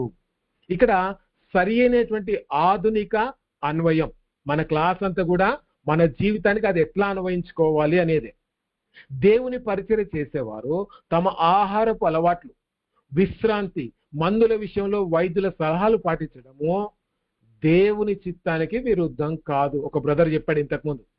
అంటే ఇది దేవుని సృష్టిని గౌరవించడమే. కానీ చాలా విచిత్రం ఏంటంటే ఈ దినాల్లో కొంతమంది ఏంటంటే, బ్రదర్ మనం మందులు వాడొద్దు. నాకు తెలిసినటువంటి ఒక మరి 2-3 వ్యక్తులు వారు మందులు వాడలేదు, ఎందుకంటే మా పాస్టర్ గారు మందులు వాడడం తప్పు అని చెప్పాడు అని చెప్పి వారు మందు వేసుకోకపోవడాన్ని బట్టి వారు చనిపోయారమ్మా. అంటే వాక్యాన్ని మనం తప్పుగా అర్థం చేసుకుంటే జరిగేటువంటి పరిస్థితులు ఇవే. ఇక్కడ చూస్తున్నట్లయితే ఏం అర్థం చేసుకోవాలి? దేవుని సేవకులు కొన్నిసార్లు అలసిపోతారు, కొన్నిసార్లు వారి యొక్క మరి శరీరము క్షీణిస్తుంది, వారు అస్వస్థతకు గురయ్యే అవకాశం ఉంది. అలాంటి వారు మందులు వాడాలి. ఇక్కడ మీరు గమనిస్తే పౌలు గారు ఏం చేస్తున్నారంటే, నీళ్ళే తాగక, అంటే ఒట్టి నీళ్ళే నువ్వు తాగితే నువ్వు జబ్బు పడే అవకాశం ఉంది. ఆ నీళ్ళలో కొంచెము ద్రాక్షరసము కలుపుకొని కొంచెం మాత్రమే నువ్వు తీసుకుంటే అది నీ ఆరోగ్యానికి మేలు అనేటువంటి మాటని పౌలు గారు చెప్తే, ఈ వచనాన్ని చాలా మంది తమకు అనుకూలంగా ఇష్టమైన రీతిగా దాన్ని వక్రీకరించి మాట్లాడేటువంటి ప్రయత్నం చేశారు. కాబట్టి క్రైస్తవులు మందులు వాడొచ్చండి, మందులు వాడడం తప్పు కాదు అనే విషయాన్ని ఈ వచనం మనకి స్పష్టం చేస్తుంది. ఇక్కడ చూస్తున్నట్లయితే మరొక సమస్య ఉందండి, దయచేసి అన్మ్యూట్ చేసుకొని మాట్లాడండి. 1 కొరింథీ పత్రిక 11:3 మనం ఇక్కడ ఒక సమస్యను చూస్తూ ఉంటాం. ఏంటి అంటే సంఘంలో స్త్రీలు మాట్లాడొచ్చా మాట్లాడకూడదా అని ఇంతకుముందు మనం 1-2 సార్లు దీని గురించి సందర్భాన్ని మనం తీసుకొచ్చాం. ఇక్కడ చూసినట్టయితే కొరింథీ పత్రికలో మరి పౌలు గారు రాష్ట్రం ఏంటంటే ప్రతి పురుషునికి శిరస్సు క్రీస్తనియు, స్త్రీకి శిరస్సు పురుషుడనియు, క్రీస్తునకు శిరస్సు దేవుడనియో మీరు తెలుసుకొనవలెను. ఏం చెప్తున్నాడు పౌలు గారు అంటే స్త్రీకి శిరస్సు పురుషుడే, పురుషునికి శిరస్సు క్రీస్తే, అయితే క్రీస్తుకు కూడా శిరస్సు దేవుడే అనేటువంటి ఒక క్రమాన్ని ఆయన తీసుకొచ్చేటువంటి ప్రయత్నం చేస్తున్నాడు. ఈ క్రమాన్ని బట్టి అమ్మా మనం గమనిస్తా ఉన్నట్లయితే ఏం అర్థం చేసుకుంటున్నాం, ఈ వచనం మనకి ఎట్లా అర్థం అవుతుంది, అన్మ్యూట్ చేసుకొని మాట్లాడండి. ఈ సందర్భం దేని గురించి? సార్ లోబడుట గురించి అని అనుకుంటున్నా సార్. రైట్ అమ్మా, ఓకే. అంటే స్త్రీ పురుషునికి లోబడాలి, స్త్రీ పురుషులు ఇద్దరు కలిసి క్రీస్తుకు లోబడాలి. క్రీస్తు కూడా తన విధేయత వల్ల దేవుని గురించి ఎబ్రిలో ఉంటది విధేయత చూపించినాడు అని చెప్పి. కాబట్టి యేసుక్రీస్తు ఎట్లయితే విధేయత చూపించడం మనం స్త్రీ పురుషులు కలిసి క్రీస్తుకు విధేయత చూపించాలని అర్థమైంది. Okay, thank you. ఇంకా decision implementation, decision making implementation. Decision making. Okay okay. ఇంకా అలా ఆధిక్యం అంటే అధికారం గురించి సార్. పురుషునికి శిరస్సు క్రీస్తు ఎలా అయితే ఉంటే మనము లోబడి ఉంటున్నామో, స్త్రీకి కూడా పురుషుడు శిరస్సు అయి ఉన్నాడు కాబట్టి లోబడి ఉండండి అని చెప్పటంలో అర్థం ఉంది సార్. అంటే పురుషుడికి స్త్రీ లోబడి ఉండాల్సిందే. మనం లోబడి అనకుండా విధేయత అంటే బాగుంటుంది అయ్యా, లోబడం అనకుండా విధేయత అంటే బాగుంటుంది. విధేయత. ఓకే ఓకే ఓకే అండి. బ్రదర్ గౌరవించాలి అని ఏ రీతిగా శిరస్సు అని చెప్పారు కదా. సో ఏమని చెప్తారంటే పురుషునికి శిరస్సు క్రీస్తు. సో తప్పకుండా క్రీస్తుని గౌరవించాలి. స్త్రీకి శిరస్సు పురుషుడు, స్త్రీ పురుషుని గౌరవించాలి, పురుషుడు స్త్రీని గౌరవించాలి. క్రీస్తుకు శిరస్సు దేవుడు కాబట్టి క్రీస్తు కూడా తండ్రి అయినటువంటి దేవుణ్ణి ఆయన గౌరవించి ఆయన ఇచ్చినటువంటి బాధ్యతను అంతటి కూడా నెరవేర్చి ఉంటున్నాడు. సో శిరస్సు మాత్రాన లోబడమని కాదు, లోబడమని కాదు కానీ విధేయత చూపించాలి అని కాదు కానీ ఒకరిని ఒకరు గౌరవించుకోవాలి అనేది ఇందులో ఉన్నటువంటి సత్యం నాకు అర్థమవుతుంది. చెప్పండి. ప్రతి ఒక్కరు కూడా శాశ్వత కాలంగా వినయ విధేయతతో ఉండాలని అనుకుంటున్నాను. వినయ విధేయతతో ఉండాలి. అవును సార్. Okay right. ఇంకా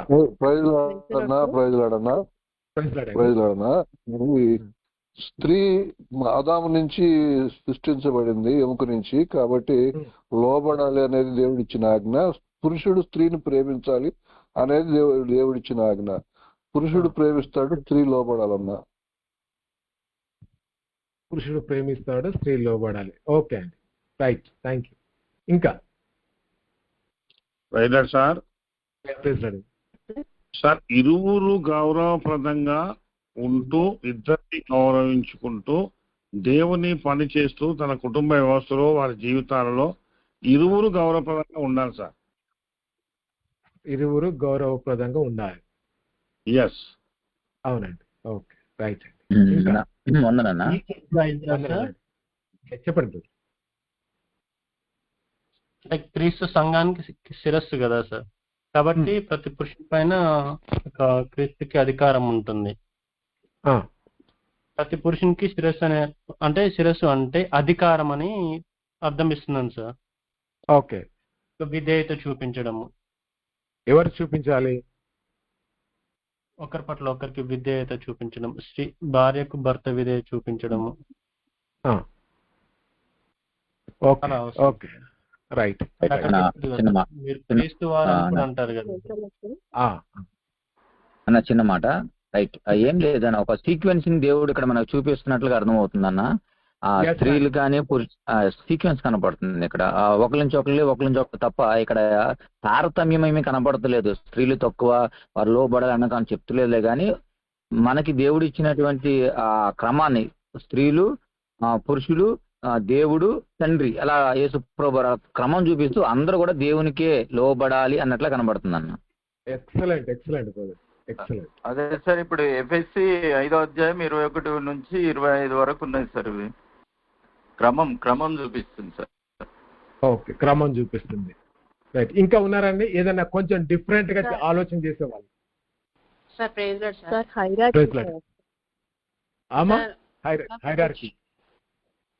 హైరార్కీ సార్. తండ్రి అయిన దేవునికి కుమారుడైన క్రీస్తు లోబడినట్లుగా కుమారుడైన క్రీస్తుకి పురుషుడు లోబడాలి, ఆ పురుషుడికి స్త్రీ లోబడాలి. అదొక హైరార్కీ దేవుడు పెట్టాడు, అలా ఉండాలి. అలా క్రమం అప్పుడైనా ఇప్పుడైనా సరే. అది మీరు అన్నారు కదా సార్, అదో నిత్య సూత్రమా ఏదో అన్నారు కదా సార్, అలా ఓకే, ఓకే, ఓకే అమ్మా. హైరార్కీ అంటే కొంచెం హెచ్చు తగ్గులు ఏమైనా ఉంటాయా అమ్మా? సార్ ఉండవు సార్. ఉండవా? Okay, right, right, right. లోబడాలి, ప్రేమతో కూడింది అందిస్తున్నావు. పురుషుడు అని లేదు, స్త్రీ అని లేదు, గ్రీసు దేశస్థుడు లేదు, ఉద్రుడు అని లేదు అనే సత్యం కూడా పౌలే బోధిస్తాడు. సో ఇక్కడ ఎవరు తక్కువ అనేది అయితే కాదు, కానీ ఒకరిని ఒకరు ప్రేమించుకున్నప్పుడే, ఒకరిని ఒకరు గౌరవించుకున్నప్పుడే అక్కడ ఒక ట్రాంక్విలిటీ అనేది ఉంటుంది. సో ఏదైనా తలపెట్టినప్పుడు అది సక్రమంగా జరగాలంటే దాన్ని ఫాలో అవ్వగాలి. ఎవరి ఇష్టానుసారంగా వాళ్ళు ఉండటం అనేది కాదు, కానీ వారిని పైన కింద కాదు, ఒకరిని ఒకరు ప్రేమించుకోవాలి, ఒకరిని ఒకరు గౌరవించుకోవాలి. అప్పుడే ప్రభు యొక్క పరిచర్య గొప్పగా జరుగుతుంది అనేసి మన నాగరాజ్ గారు చెప్పినట్టు ఒక క్రమం ఇది. ఎవరికి తక్కువ కాదు. 1వ తరగతి చదివిన తర్వాత 2వ తరగతి చదవాలి అంతే. 1వ తరగతి 3 చదువుతానంటే కుదరదు. అది ఒక క్రమం. అన్న, దేవుని చేత ఆశీర్వదింపబడిన జంటగా ఉండాలన్న.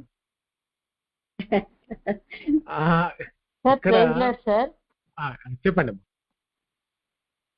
సార్. ఇప్పుడు యేసుక్రీస్తు ప్రభు వారు దేవుడు, త్రియేక దేవుడు, త్రిత్వంలో ఏకత్వంగా ఉన్న దేవుడు అయితే కుమారునిగా ఉన్నప్పుడు లోబడ్డాడు. అంటే దేవునిలో ఒకడైనప్పటికీ, వాళ్ళు ముగ్గురు ఒకడైనప్పటికీ కూడా ఆయన దేవునికి లోబడ్డారు. అదే స్త్రీ పురుషులు ఏక శరీరంగా ఉన్నారు, అయినప్పటికీ కూడా ఇప్పుడు స్త్రీ శరీరం అనుకుంటే, పురుషుడు తల అనుకుంటే, తలతో ఆలోచించే ఆలోచనలు శరీరం వింటా ఉంటది. శరీరంకి తగ్గట్టు తల కూడా ఆలోచిస్తుంది. కాబట్టి వైస్ వర్సా అట్లా వాళ్ళు ఒకరినొకరు గౌరవించుకుంటూ, ఒకరి అభిప్రాయాలు ఒకరు గౌరవించుకుంటూ అట్లా ఉండాలి అని చెప్పి నాకు అర్థమవుతుంది sir. Okay, thank you sir. Praise lord sir. ప్రతి పురుషుడికి శిరస్సు క్రీస్తు అంటే, పురుషుడు అనేవాడు క్రీస్తుకు సంఘంలో, దేవుని సంఘంలో, కుటుంబంలో కూడా క్రీస్తుకు లోబడి ఉండాలి సార్.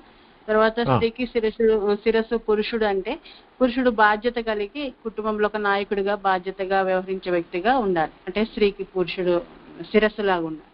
అదేవిధంగా క్రీస్తుకు శిరస్సు దేవుడు అంటే, మన దేవునికి సంపూర్ణంగా లోబడి, క్రీస్తే తండ్రి అయిన దేవునికి లోబడి ఉన్నాడని మనం అనుకోవచ్చు సార్. అంటే కొరింథీయులకి స్త్రీలు యజమానికి లోబడిన పరిస్థితి ఉన్నది కాబట్టి ఇక్కడ స్త్రీకి శిరస్సు పురుషుడు అని మాట్లాడినట్టు కూడా మనం అనుకోవచ్చు. ఓకే, ఓకే, రైట్ అండి. థ్యాంక్ యూ, మీరు అందరూ స్పందించారు. చెప్పండి. కాలంలో కూడా ఆ విధంగా ఉన్నారు కాబట్టి ఆ విధంగా రాశాడు సార్. ఆ కల్చర్ నుంచి సంస్కృతి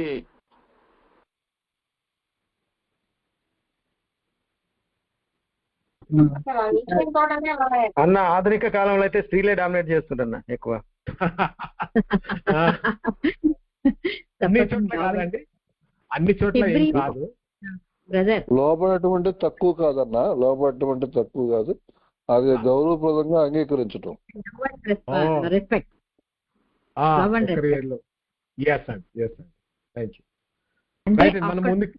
అప్పుడున్నటువంటి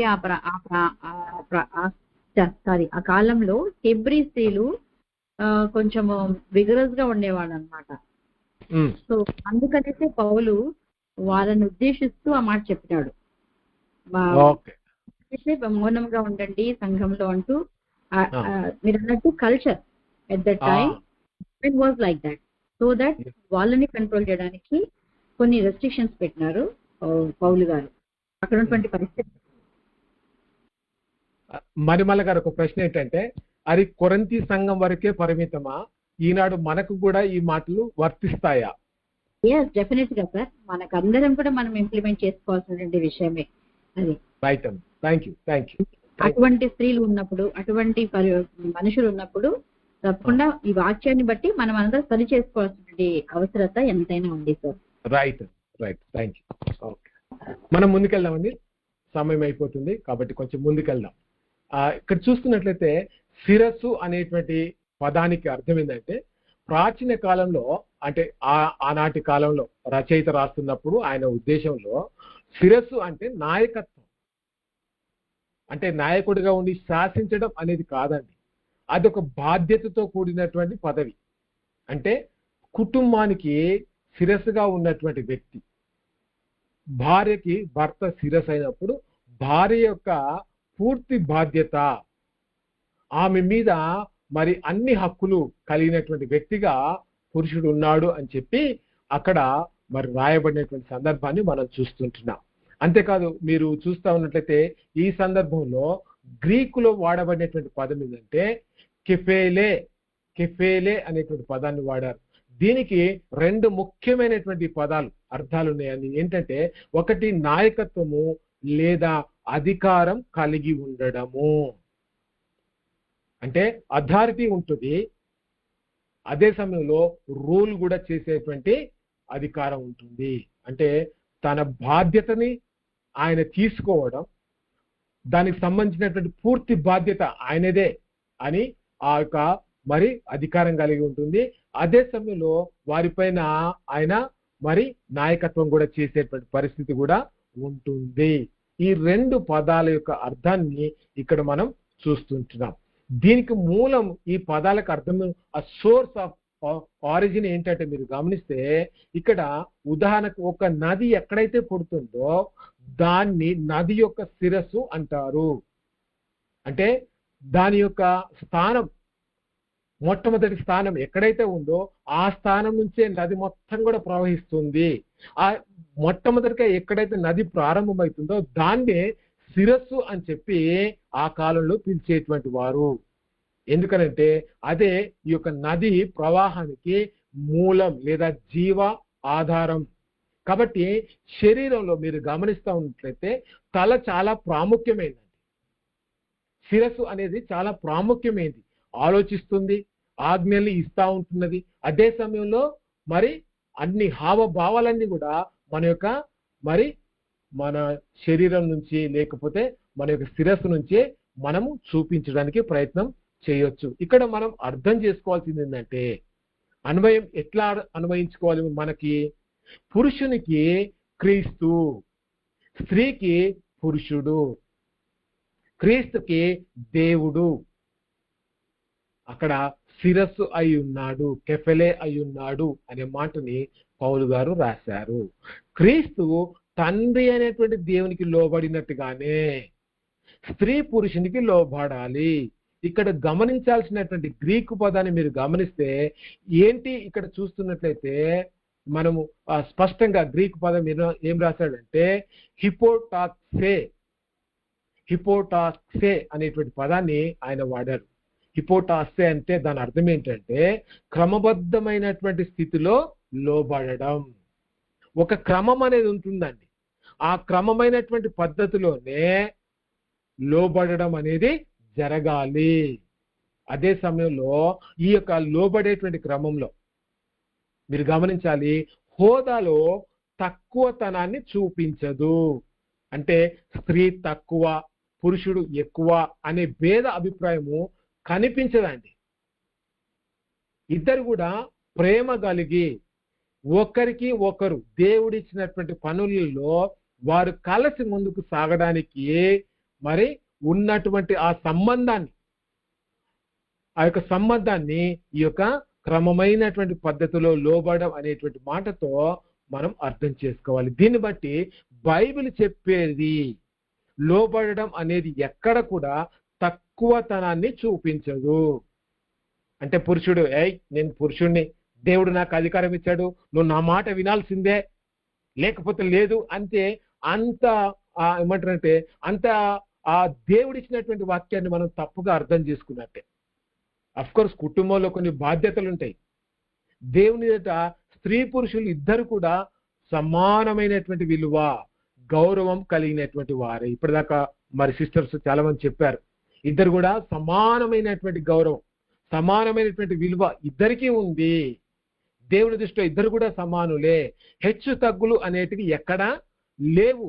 కానీ వారి విధులు అంటే వారు చేసేటువంటి పనులలో, వారికి ఇచ్చినటువంటి బాధ్యతలో కొంత తేడా ఖచ్చితంగా ఉంది అని మనం అర్థం చేసుకోవాలి. అంటే స్త్రీకి ఇచ్చినటువంటి బాధ్యత, పురుషునికి ఇచ్చినటువంటి ఆ బాధ్యత, దాన్ని వారు వారి వారి క్రమంలో నిర్వహిస్తున్నప్పుడు, దేవుడు వారికి ఇచ్చినటువంటి బాధ్యతలు వారు నెరవేరుస్తూ ఉంటున్నప్పుడు ఆ ఇద్దరి మధ్య ఉన్నటువంటి ఆ యొక్క మరి సంబంధాన్ని మనం చూస్తూ ఉన్నట్లయితే ఇక్కడ వారు క్రమమైనటువంటి పద్ధతిలో ఒకరి ఎడల ఒకరు మరి ప్రేమ కలిగి ఉంటూ, ఒకరిని ఒకరు గౌరవించుకుంటూ సమానమైనటువంటి స్థితిలో ఉన్నారు అనేది మనం అర్థం చేసుకోవాలి. కాబట్టి నాయకత్వం అంటే ఒక్కరిదే నాయకత్వం, వారు చెప్పిందే వినాలి అని శాసించేటువంటి అధికారం కాదు. నాయకుడు ప్రజల మాట వినాలి, ప్రజలు నాయకుని మాట వినాలి. అప్పుడే ఒక వ్యవస్థ సక్రమంగా నడుస్తుంది. అంతే కుటుంబంలో కూడా మీరు గమనిస్తూ ఉన్నట్లయితే పురుషుడు స్త్రీ ఇద్దరు కూడా కలిసి కట్టుగా ఉండాలి. చేసేటువంటి పనులు, దేవుడిచ్చినటువంటి బాధ్యతలు వారు వేరువేరుగా పంచుకున్నారు, వాటిని క్రమమైనటువంటి పద్ధతిలో చేయాలి అని మనం నేర్చుకుంటాం. అంతేకాదు మీరు గమనిస్తూ ఉంటే కల్చరల్ ఫామ్ కూడా, అక్కడ ఉన్నటువంటి సాంప్రదాయ పద్ధతులను కూడా మనం గమనిస్తూ ఉన్నట్టయితే ఇక్కడ ఒక సమస్య ఉంది. మనం గతంలో చూస్తాం ఏంటంటే స్త్రీల కొరకు వాడినటువంటి వచనాలు 5-6 వచనాలలో మనం గమనిస్తూ ఉన్నట్టయితే ఇక్కడ మరి స్త్రీకి వాడినటువంటి పదంలో గ్రీకు పదాన్ని చూస్తే బోడితల. ఏ స్త్రీ బోడితలతో ఉంటుందో పౌలు గారు స్పష్టంగా తెలియజేశారు. ఇంగ్లీష్ దాన్ని షేవ్డ్ అని చెప్పి రాశారు. అంటే ఏంటి ఆ షేవ్ అనేటువంటి మాటకు అర్థం ఏంటి అంటే గుండు గీయించుకోవడం, తల మీద వెంట్రుకలు లేకపోవడం. అది ఏ సందర్భంలో పౌలు వాడాడు, దాని వెనక ఉన్నటువంటి అర్థం ఏంటి, దాన్ని ఎట్లా అర్థం చేసుకోవాలి అనేది మనం చూస్తూ ఉన్నట్లయితే ఇక్కడ చూస్తూ ఉంటున్నాం. ఏంటంటే పౌలు ముసుగు లేకపోవడం అనేది తల బోడి చేయించుకోవడం, అంటే శరీరంలో ఉన్నటువంటి మన తలని బోడి చేయించుకోవడంలో మనము సమానం అన్నాడు. అంటే పురుషునికి లోబడినటువంటి స్త్రీ లేదా ముసుగు వేసుకున్నటువంటి స్త్రీ గురించినటువంటి సందర్భాన్ని మనం గమనిస్తూ ఉన్నట్లయితే రోమా చట్ట ప్రకారం వ్యభిచారంలో దొరికినటువంటి స్త్రీలకు లేదా మరి భార్యలకు లేకపోతే భర్తలకు ద్రోహం చేసినటువంటి వారికి, ఏ భార్య అయినా తన భర్తకి ద్రోహం చేస్తే వారికి శిక్ష ఏం చేసేవారంటే వారి తలని బోడి చేసేటువంటి వారు, ఆమె యొక్క వెంట్రుకల్ని తీయించేటువంటి వారు. కాబట్టి ముసుగు తీయడం అనంటే ఆనాటి సమాజంలో వ్యభిచారినిగా ముద్రపడడంతో సమానం.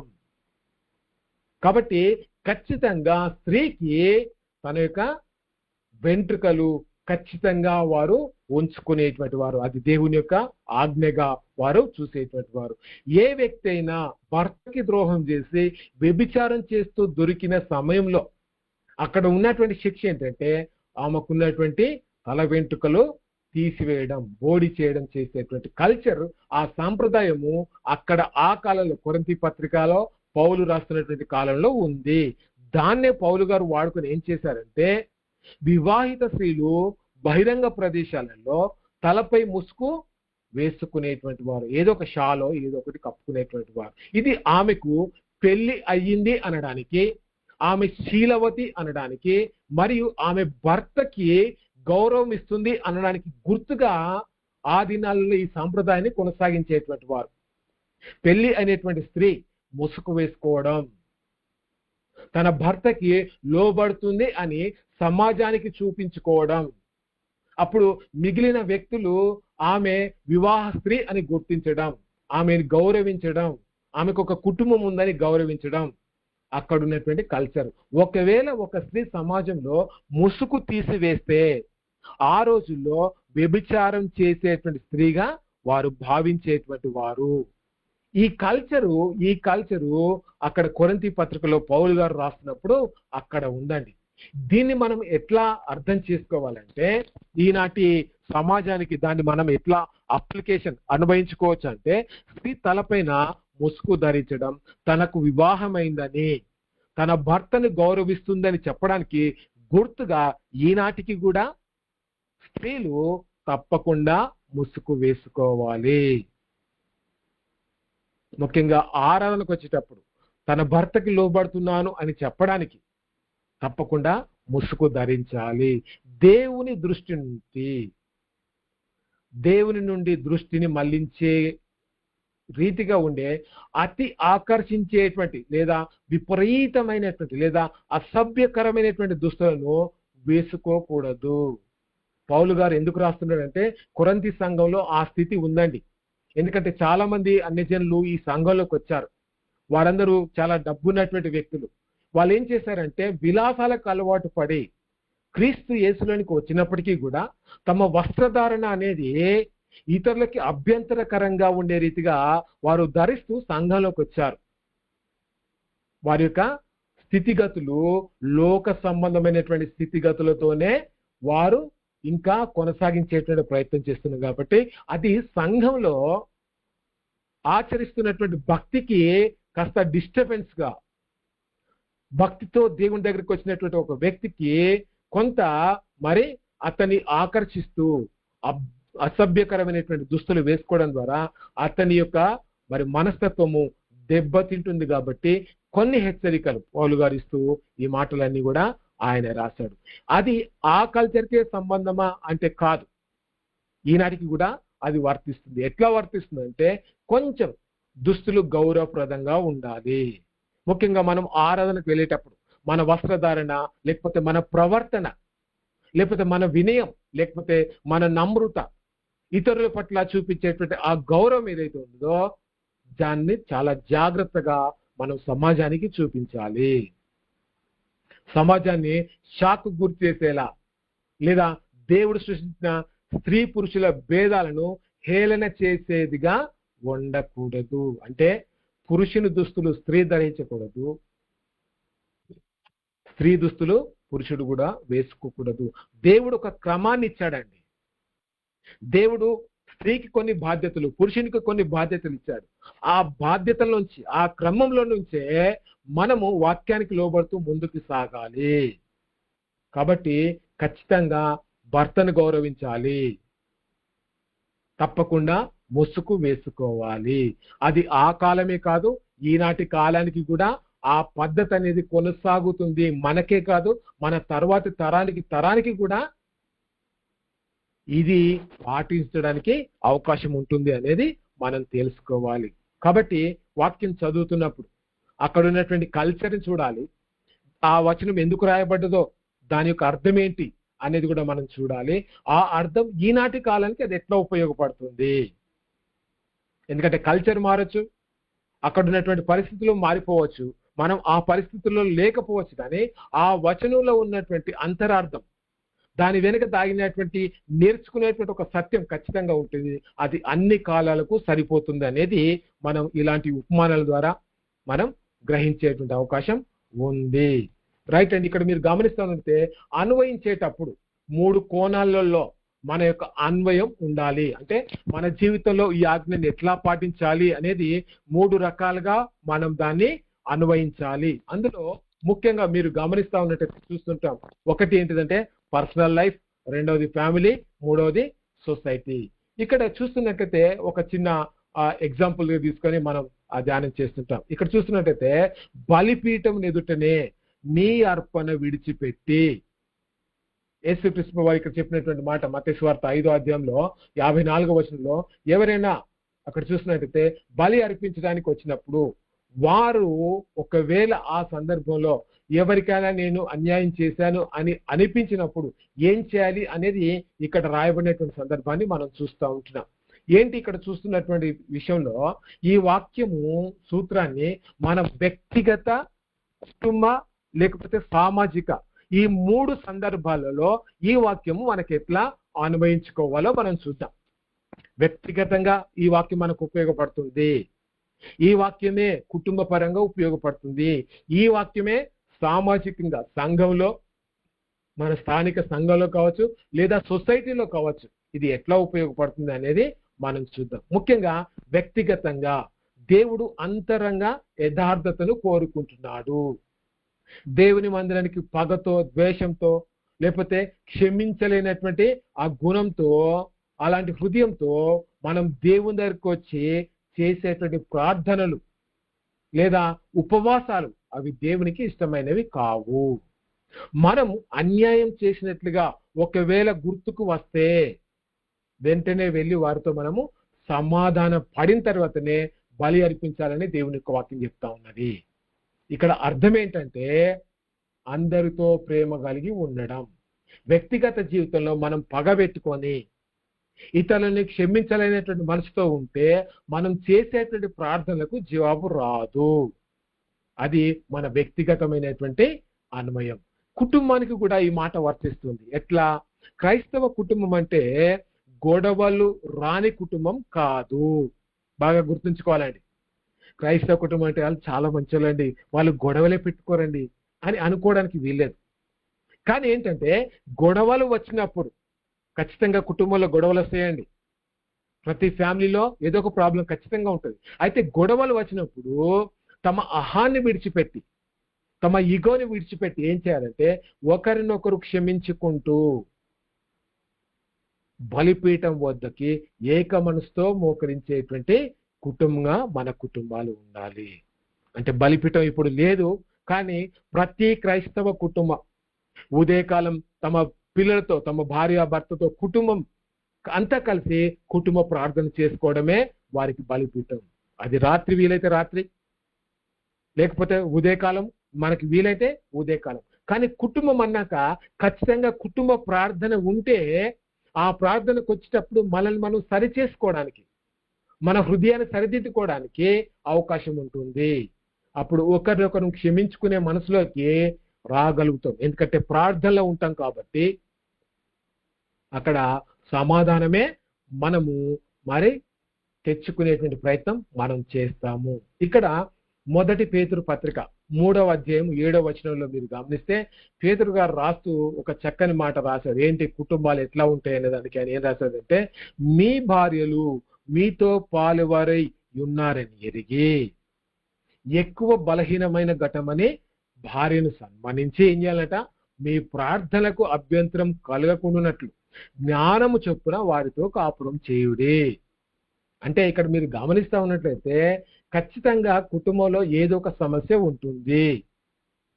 ఆ సమస్యలను బట్టి మీ కుటుంబం అభ్యంతరకరంగా ఉండకుండా, ఒకరిని ఒకరు అభ్యంతరపరుచుకోకుండా ఏం చేయాలంటే, మీరు విశ్వాసంలో స్థిరంగా ఉండాలి అంటే ఒకరిని ఒకరు అర్థం చేసుకుంటూ, జ్ఞానం చెప్పున అంటే ఒకరి మనసును ఒకరు అర్థం చేసుకుంటూ వారితో చాలా జాగ్రత్తగా కాపురం చేయాలి. అప్పుడే కుటుంబంలో గొడవలు వచ్చినా ఒకరినొకరు అర్థం చేసుకొని క్షమించుకొని తిరిగి కలిసిపోయేటువంటి కుటుంబాలుగా మన కుటుంబాలు ఉండాలి అని చెప్పి మత్తయి సువార్తలో చూస్తున్నాం. పేతురు గారు కూడా ఇదే మాటని రాస్తున్నాడు. అంటే ఏం అర్థం చేసుకుంటున్నాం? సమస్య వచ్చినప్పుడు వాక్యం ద్వారా, మన ప్రార్థన ద్వారా, మన కుటుంబ ప్రార్థన ద్వారా మనం సరిదిద్దుకునేటువంటి అవకాశం ఉంటుంది. ఇక్కడ మీరు గమనించాల్సింది ఏంటంటే, సామాజిక జీవితానికి ఏమైనా అన్వయం అంటే వ్యక్తిగతంగా చూసాం మన హృదయంలో ఏముండొద్దు అని చెప్పి, కుటుంబం కూడా ఒకరొకరు క్షమించుకుంటూ కలిసికట్టుగా ముందుకు సాగాలి, అందుకు ప్రార్థన చాలా అవసరం అనే మాటని మనం చూసాం. సంఘంలో సమాధానం, సంఘ సభ్యుల మధ్య లేదా తోటి విశ్వాసుల మధ్య విభేదాలు ఉన్నప్పుడు చర్చిలో పెద్ద పెద్ద పరిచర్యలు చేయడం కంటే ఒకరినొకరు క్షమించుకోవడం చాలా ముఖ్యం. దేవుని మందిరంలో ముఖ్యంగా హోలీ కమ్యూనియన్ మనం తీసుకుంటున్నప్పుడు, ప్రభు బల మనం తీసుకునేటప్పుడు ఆ ఆరాధన సఫలం కావాలి అంటే విశ్వాసుల మధ్య సమాధానం ఉండాలి. సంఘంలో 2 గ్రూపులుగా విడిపోయి ఒకరినొకరు మరి గాయపరుచుకుంటూ, ఒకరినొకరు ద్వేషాన్ని పెంచుకుంటూ ఉండి వారు ప్రభు బలలో పాలు పొందుతున్నప్పుడు వారి మధ్య సమాధానం అనేది ఉండదు. దాని గురించే ఇక్కడ మత్తయ్య గారు రాస్తున్నాడు ఏంటంటే, ఒకవేళ అలాంటి అభ్యంతరకరమైనటువంటి మనసు నీకుంటే వెంటనే వెళ్ళి సమాధాన పడాలి అని చెప్పి చెప్తున్నట్టుగా మనం చూస్తుంటాం. ఇక్కడ సమాజంలో కూడా ఈ వచనం ఎట్లా ఉపయోగపడుతుంది? కులాలు, మతాలు, రాజకీయాల పేరుతో గొడవలు పెట్టేటువంటి వారుగా మనం ఉండకూడదు. అందరితో విడిపోయినటువంటి హృదయాలను కలిపేటువంటి సమాధానకర్తలుగా, సమాజానికి ఒక మంచి సందేశాన్ని, ఒక ప్రేమ మార్గాన్ని చూపించేటువంటి ఒక మంచి వ్యక్తులుగా మనం బ్రతకడానికి ప్రయత్నం చేయాలి అని చెప్పి, సమాజంలో కూడా మన పాత్ర ఉంది అని చెప్పి ఈ యొక్క వచనం మనకు తెలియజేస్తుంది. కాబట్టి ఒక వచనాన్ని మనం చదువుతున్నప్పుడు, అందులో దేవుడిచ్చినటువంటి ఆజ్ఞలు మనం చూస్తున్నప్పుడు అది మన అంతరంగానికి ఏమైనా సంబంధించిందా? దాన్ని మన హృదయంలో అన్వయించుకోవచ్చా? ఇదే మాట, ఇదే వచనం మన కుటుంబానికి ఎట్లా అన్వయించుకోవాలి? లేదా ఇదే మాట మన స్థానిక సంఘానికి ఎట్లా అన్వయించుకోవాలి? లేదా ఇదే మాట మన యొక్క సమాజంలో అంటే ఇతరుల మధ్య మనం బ్రతుకుతున్నప్పుడు ఎట్లా అన్వయించుకోవాలి అనేది మనం ఖచ్చితంగా చూడాలి. కాబట్టి ఈ దేవుని యొక్క వాక్యము మరి కుటుంబానికి కాదు, వ్యక్తిగతంగా కాదు, సమాజానికి, సంఘానికి కూడా అన్వయించుకునే రీతిగా మనం అర్థం చేసుకోవాలి. చివరిగా మీరు చూస్తున్నట్టయితే అన్వయంలో మనం చేయకూడనటువంటి పొరపాట్లు ఉన్నాయండి. ఒక వచనాన్ని మనం అన్వయించేటప్పుడు, ఈ రీతిగా ఉండాలి మీరు అని చెప్పేటప్పుడు కొన్ని పొరపాట్లు మనం తప్పకుండా చేస్తాం. మీరు యూట్యూబ్లు వింటూ ఉండొచ్చు, మీరు టీవీలలో వాక్యం వింటూ ఉండొచ్చు, లేకపోతే మీకు నచ్చినటువంటి వ్యక్తుల ప్రసంగాలు మీరు వింటూ ఉన్నప్పుడు ఆ ప్రసంగాల్లో మీరు కొంచెం జాగ్రత్తగా పరిశీలన చేయాల్సినటువంటి ముఖ్యమైనటువంటి విషయాలు ఇందులో మనం చూస్తాం. ఇది ఈ ఈ ఈ ఈ సబ్జెక్ట్ మనం చూస్తున్నప్పుడు మీకు ఒక్కొక్క మరి టాపిక్ లో, ఒక్కొక్క సందర్భంలో ఒక్కొక్క వ్యక్తి మీకు గుర్తుకి తప్పకుండా వస్తుందండి. ఏంటి ఈ పొరపాట్లు? ఇలాంటి పొరపాట్లు మన ముందు ఎవరైనా చేస్తున్నారా? మనం చూస్తున్నటువంటి సేవకులలో ఇలాంటి పొరపాట్లు ఏమైనా మనం చూసే అవకాశం ఉందా అనేది గమనిద్దామండి. ఇక్కడ చూస్తున్నట్టయితే సందర్భోచితం కానిటువంటి వాదన, అవుట్ ఆఫ్ కాంటెక్స్ట్, వాళ్ళు ఏమంటారంటే ఇదే అది అని చెప్పి క్లైమ్ చేస్తూ ఉంటారు. అంటే ఏంటి? అక్కడ వాక్యము ఏ సందర్భంలో చెప్పబడిందో పక్కన పెట్టి మనసుకు నచ్చినట్లు దాన్ని వాడుకోవడం. దీన్ని ఏమంటారో చెప్తారా అండి? మనం ఇంతకుముందు క్లాసులలో విన్నామండి.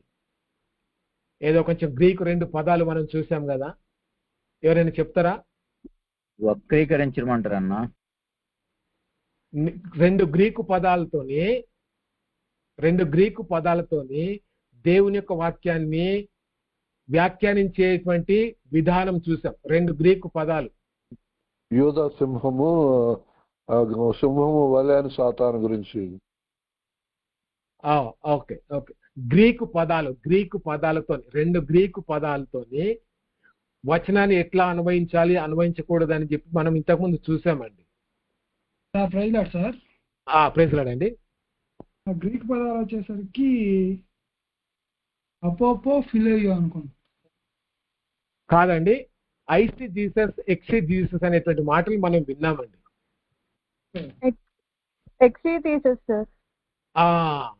మీరు గమనించాల్సింది ఏంటంటే ఇక్కడ సందర్భాన్ని బట్టి, ఆ వాక్యంలో ఉన్నటువంటి సందర్భాన్ని బట్టి దాన్ని మనము అసలైనటువంటి అర్థాన్ని వెలికి తీసే ప్రయత్నం చేయాలి. కానీ మనకు నచ్చినట్టుగా దేవుని యొక్క వాక్యాన్ని వాడుకోవడం పొరపాటు.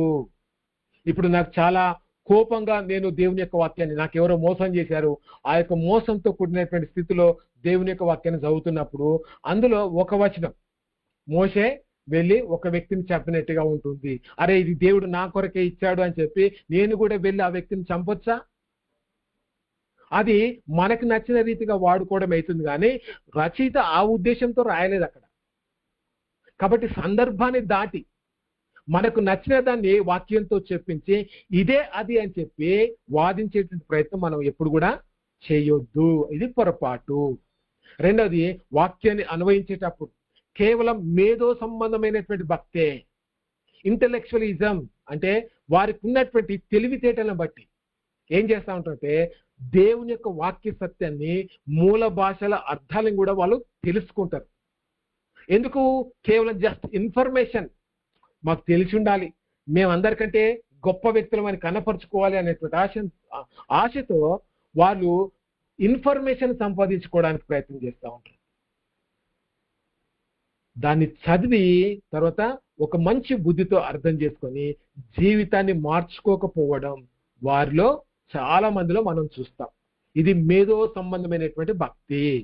సిద్ధాంతాన్ని బాగా చర్చిస్తారు, బైబిల్ గురించి బాగా పట్టు ఉంటుంది, ఆ సందర్భం, ఆ సిద్ధాంతం, ఈ వచనం, ఆ వచనం, గ్రీకు హెబ్రీ పదాలు ఏంటి అనేది మొత్తం బైబిల్లో ఉన్నటువంటి సారాంశం అంతా కూడా, మర్మాలు కూడా వాళ్ళకి బాగా తెలిసినటువంటి వ్యక్తులకి కనిపిస్తూ ఉంటారు. కానీ జీవితంలో ఆ తెలుసుకున్నటువంటి ఆ సత్యాన్ని తమ అనుభవంలోకి వారు తెచ్చుకోరు. వీళ్ళని ఏమంటారంటే మేధో సంబంధమైనటువంటి భక్తి కలిగినటువంటి ప్రజలు. వీళ్ళ దగ్గర బాగా ఇన్ఫర్మేషన్ ఉంటుంది, కానీ అయ్యా మీరు బైబిల్ గురించి ఇంత బాగా చెప్తున్నారు కదా, రక్షణ అంటే ఏంటో ఇంత బాగా చెప్తున్నారు కదా, ఎందుకు తాగి పడిపోతున్నారంటే మాత్రము దానికి సమాధానం వారు ఇవ్వలేరు. ఎందుకనంటే చదువుతున్నటువంటి ఆ లేఖన భాగం యొక్క ఉద్దేశాన్ని తమ జీవితంలో వారు అనుభవంలోకి తెచ్చుకోకపోవడం అనేది జరుగుతుంది. ఇది వారు చేసేటువంటి పొరపాటు. మూడవది మీరు గమనిస్తే రూపక అన్వయం, అతి ఆత్మీయత. ప్రతి వచనం బ్రదర్ ఇది అదే, బ్రదర్ వాక్యంలో ఉన్నది ఇదే అని చెప్పి అక్కడ జరుగుతున్నటువంటి సంఘటనకు సంబంధం లేకుండా అతి ఆత్మీయత దానికి మరి అనుకరించి ఏం చేస్తూ ఉంటారంటే చాలా గొప్పగా వాక్యం చెప్పే ప్రయత్నం చేస్తూ ఉంటారు, వాక్యాన్ని అర్థం చేసుకునే ప్రయత్నం చేస్తూ ఉంటారు. ఒక పాస్టర్ గారు ఆ వాక్యాన్ని బోధిస్తూ ఏమన్నాడంటే, యేసు ప్రభు వారు ఆయన మరి శిరసై ఉన్నాడు, సంఘము మరి ఆయన భార్య, కాబట్టి భార్యకి మీసాలు ఉండకూడదు, అందుకే పాస్టర్లందరూ తమ యొక్క మూతికి ఉన్నటువంటి మీసాలు ఖచ్చితంగా తీసుకోవాలి. ఇది ఏమన్నా వాక్యానుసారమైనటువంటి అన్వయమేనా? అక్కడ అతి చేయడం అన్నమాట.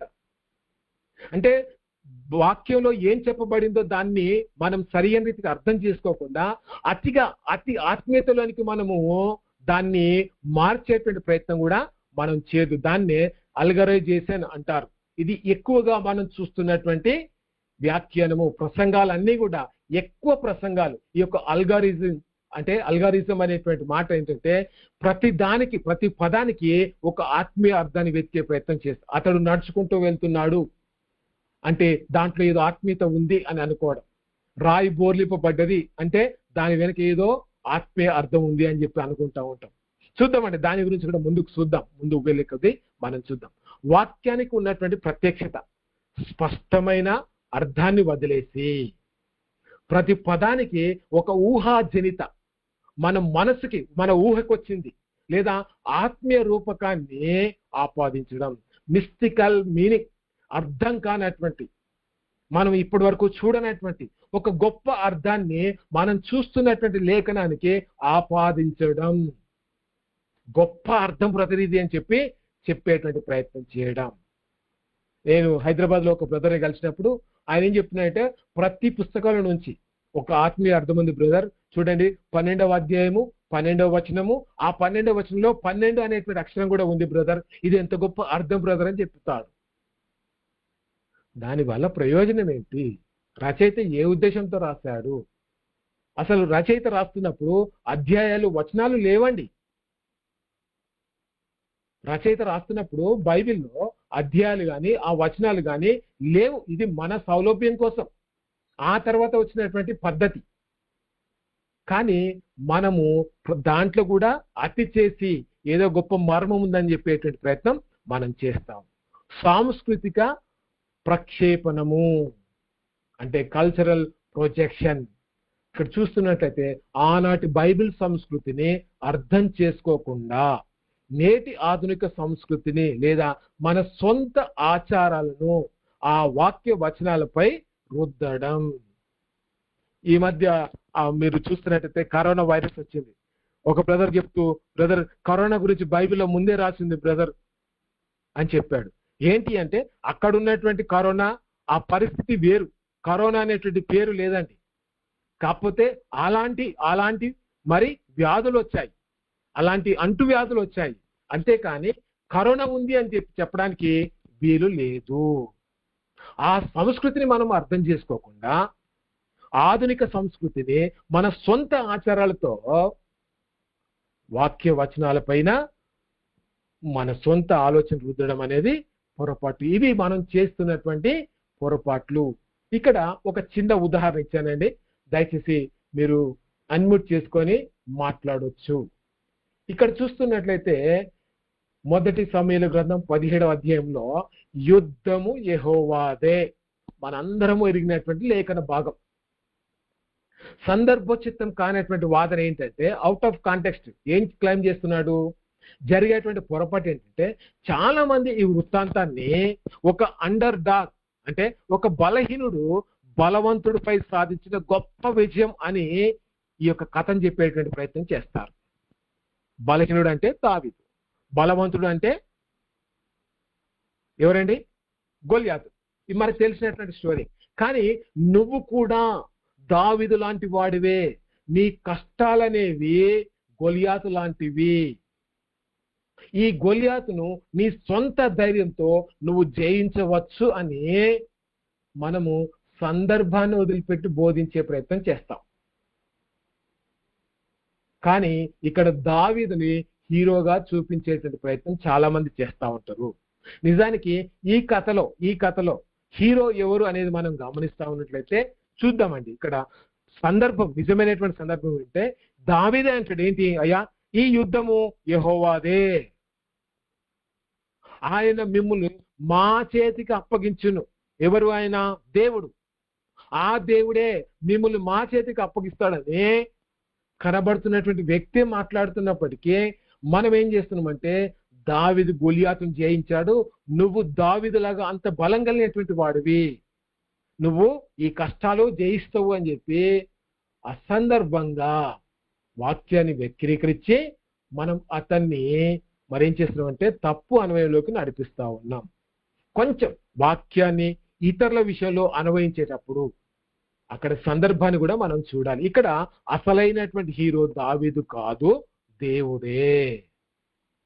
ఎందుకంటే దేవుడు లేకపోతే దావీదు యుద్ధం చేసేవాడు కాదు, గొలియాతును చంపేవాడే కాదు.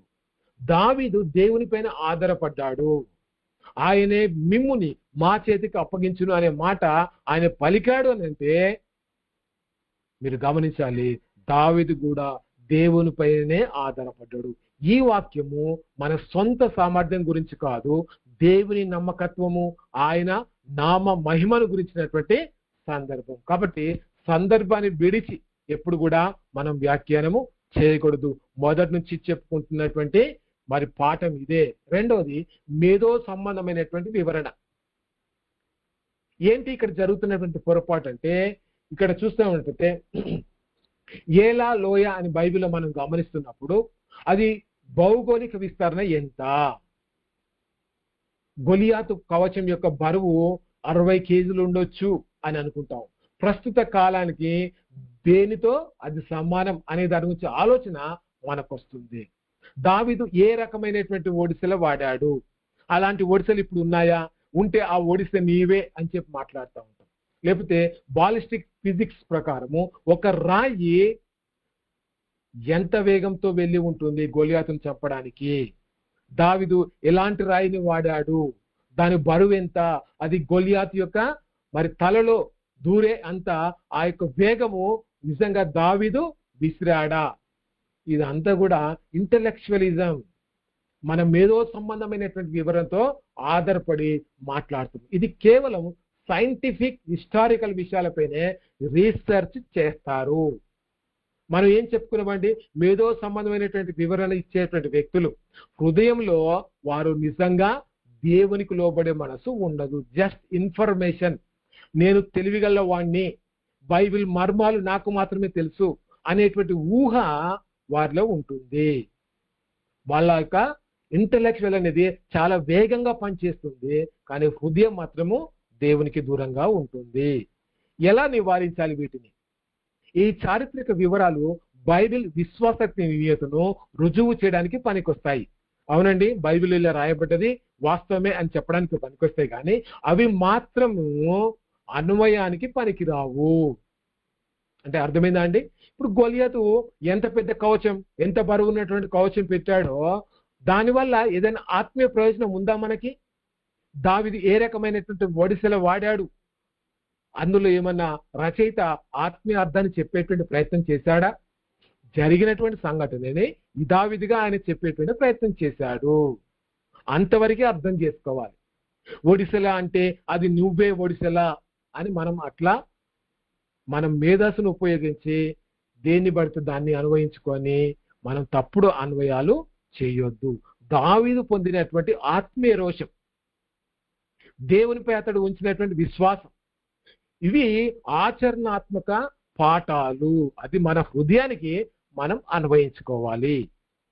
యుద్ధము యెహోవాదే అనేటువంటి ఆ స్టోరీలో మనం ఏం నేర్చుకోవచ్చు, పాటించే అంశం ఏంటి, మనం ఆచరించాల్సింది ఏంటంటే దావీదుకు ఉన్నటువంటి విశ్వాసం మనం కలిగి ఉండాలి. గొలియాతుకి ఎందుకు భయపడలేదు అంటే దేవుడు ఉన్నాడనే నమ్మకంతో దావీదు యుద్ధంలోకి ముందడుగు వేశాడు. అలాంటి విశ్వాసం మనం కలిగి ఉండాలి. ఇది ఆచరణాత్మకమైనటువంటి పాఠము. బరువు ఎంత, లేకపోతే భౌగోళిక విస్తీర్ణం ఎంత, ఏ కత్తి పెట్టాడు, ఏ ఒడిసెల పెట్టాడు, దాంట్లో ఆత్మీయ అర్థాలు వెతికేటువంటి ప్రయత్నం మనం చేయకూడదు. ఆయన దేవునిపైన ఆధారపడేటువంటి మనసును చూడాలి. ఆ యొక్క మనసును బట్టి దేవుడిచ్చినటువంటి విజయాన్ని మనం చూడాలి.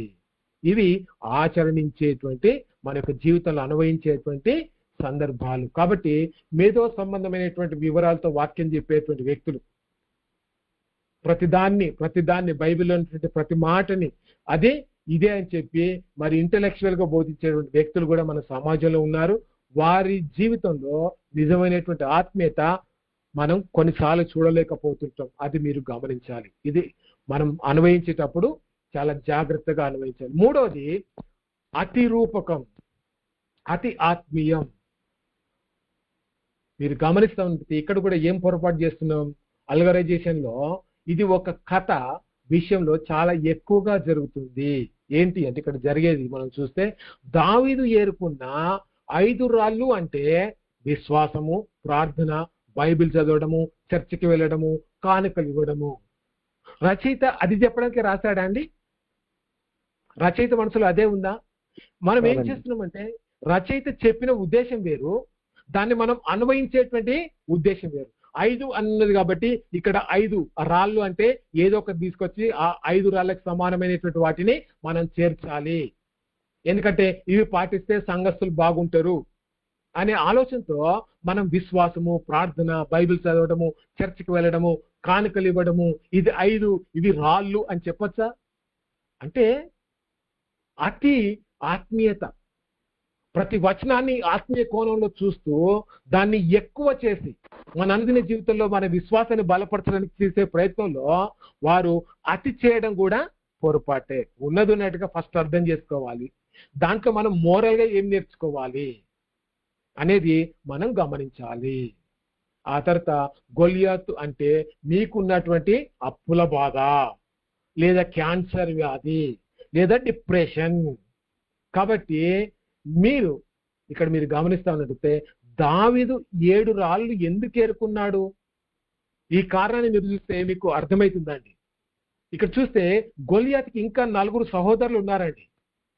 వాళ్ళు రాక్షసులు లాంటి వాళ్ళు. 2వ సమూయేలు గ్రంథం 21వ అధ్యాయము 19వ వచనంలో స్పష్టంగా ఉంటుంది. ఏంటి, అతనికి ఇంకా సహోదరులు ఉన్నారని. ఒకవేళ వారు కూడా యుద్ధానికి వస్తే కొట్టడానికి దావీదు సిద్ధపడ్డాడు. అందుకోసమనే ఆయన 5 రాళ్ళు ఏరుకున్నాడండి. అంతేకాని ఆ రాళ్ళకేదో మరి ఆత్మ సంబంధమైనటువంటి గొప్ప సత్యాలు మనం వాటిని చొప్పించి ఎప్పుడు కూడా వాక్యాన్ని వ్యాఖ్యానం అంటే ఇతరులకి అన్వయించేటువంటి ప్రయత్నము మనం దయచేసి చేయొద్దు. ఫస్ట్ ఉన్నది ఉన్నట్టుగా అర్థం చేసుకుందాం. ఇందులో మనం ఏం నేర్చుకోవచ్చు? దేవుడు ఈ యొక్క సందర్భం ద్వారా జరుగుతున్నటువంటి ఈ సంఘటన ద్వారా ఏమి అన్ని తరాలకు సరిపోయే రీతిగా ఇందులో మోరల్లా ఏముంది, ఈ వచనాన్ని ఈ కాలానికి మనం ఎట్లా అర్థం చేసుకోవచ్చు, అందులో ఉన్నటువంటి సారాంశం మనకి ఎట్లా ఉపయోగపడుతుంది అనేది మనం చూడాలి. కానీ అక్కడ ఉన్నటువంటి వస్తువులని, అక్కడ ఉన్నటువంటి మరి ఆయుధాలని, లేకపోతే అక్కడ ఉన్నటువంటి ఇంకేదో ఏదో వాటిని మనము ఈనాటి మన యొక్క జీవితంలోకి అన్వయించుకునే ప్రయత్నం చేయొద్దు. అంతర్లీనంగా దేవుడు ఏం చెప్పడానికి ఈ సందర్భాన్ని వాడుకున్నాడు, అందులో ఏం నేర్చుకోవాలి, ఆ నేర్చుకునేటువంటి విషయం ఈ కాలానికి మనం ఎట్లా అన్వయించుకోవాలి అని మాత్రమే మనం చూడాలండి. ఇక్కడ మీరు గమనిస్తే సాంస్కృతిక ప్రక్షేపణము, కల్చరల్ ప్రొజెక్షన్ ఏంటి మనం చూస్తున్నట్టయితే ఆనాటి సంస్కృతిలో ఛాంపియన్ వార్ఫేర్ అనేది జరుగుతున్నటువంటి సందర్భం. ఇదే సందర్భం అండి దావీదు గొలియాతు సందర్భం. ప్రాచీన కాలంలో ప్రతినిధి యుద్ధం అని చెప్పి పిలిచేటువంటి వారు, రిప్రజెంటేటివ్ వార్ఫేర్ అంటే ఒక వ్యక్తి తన సైన్యం తరఫున ఏం చేసేవారంటే యుద్ధానికి వెళ్ళేటువంటి వారు. ఇరు సైన్యాల తరఫున 2 ఛాంపియన్లు పోరాడుతారు. ఒకవేళ గొలియాతు గెలిస్తే ఫిలిస్తీన్లు అందరూ కూడా సంతోషించేటువంటి వారు. ఒకవేళ మరి దావీదు గెలిస్తే ఇశ్రాయేలులంతా కూడా వారు గెలిచినట్లుగా భావించేటువంటి వారు. దావీదు ఒంటరిగా పోరాడినప్పుడు అతడు ఇశ్రాయేలు ప్రజలందరి తరఫున ఒక రిప్రజెంటేటివ్,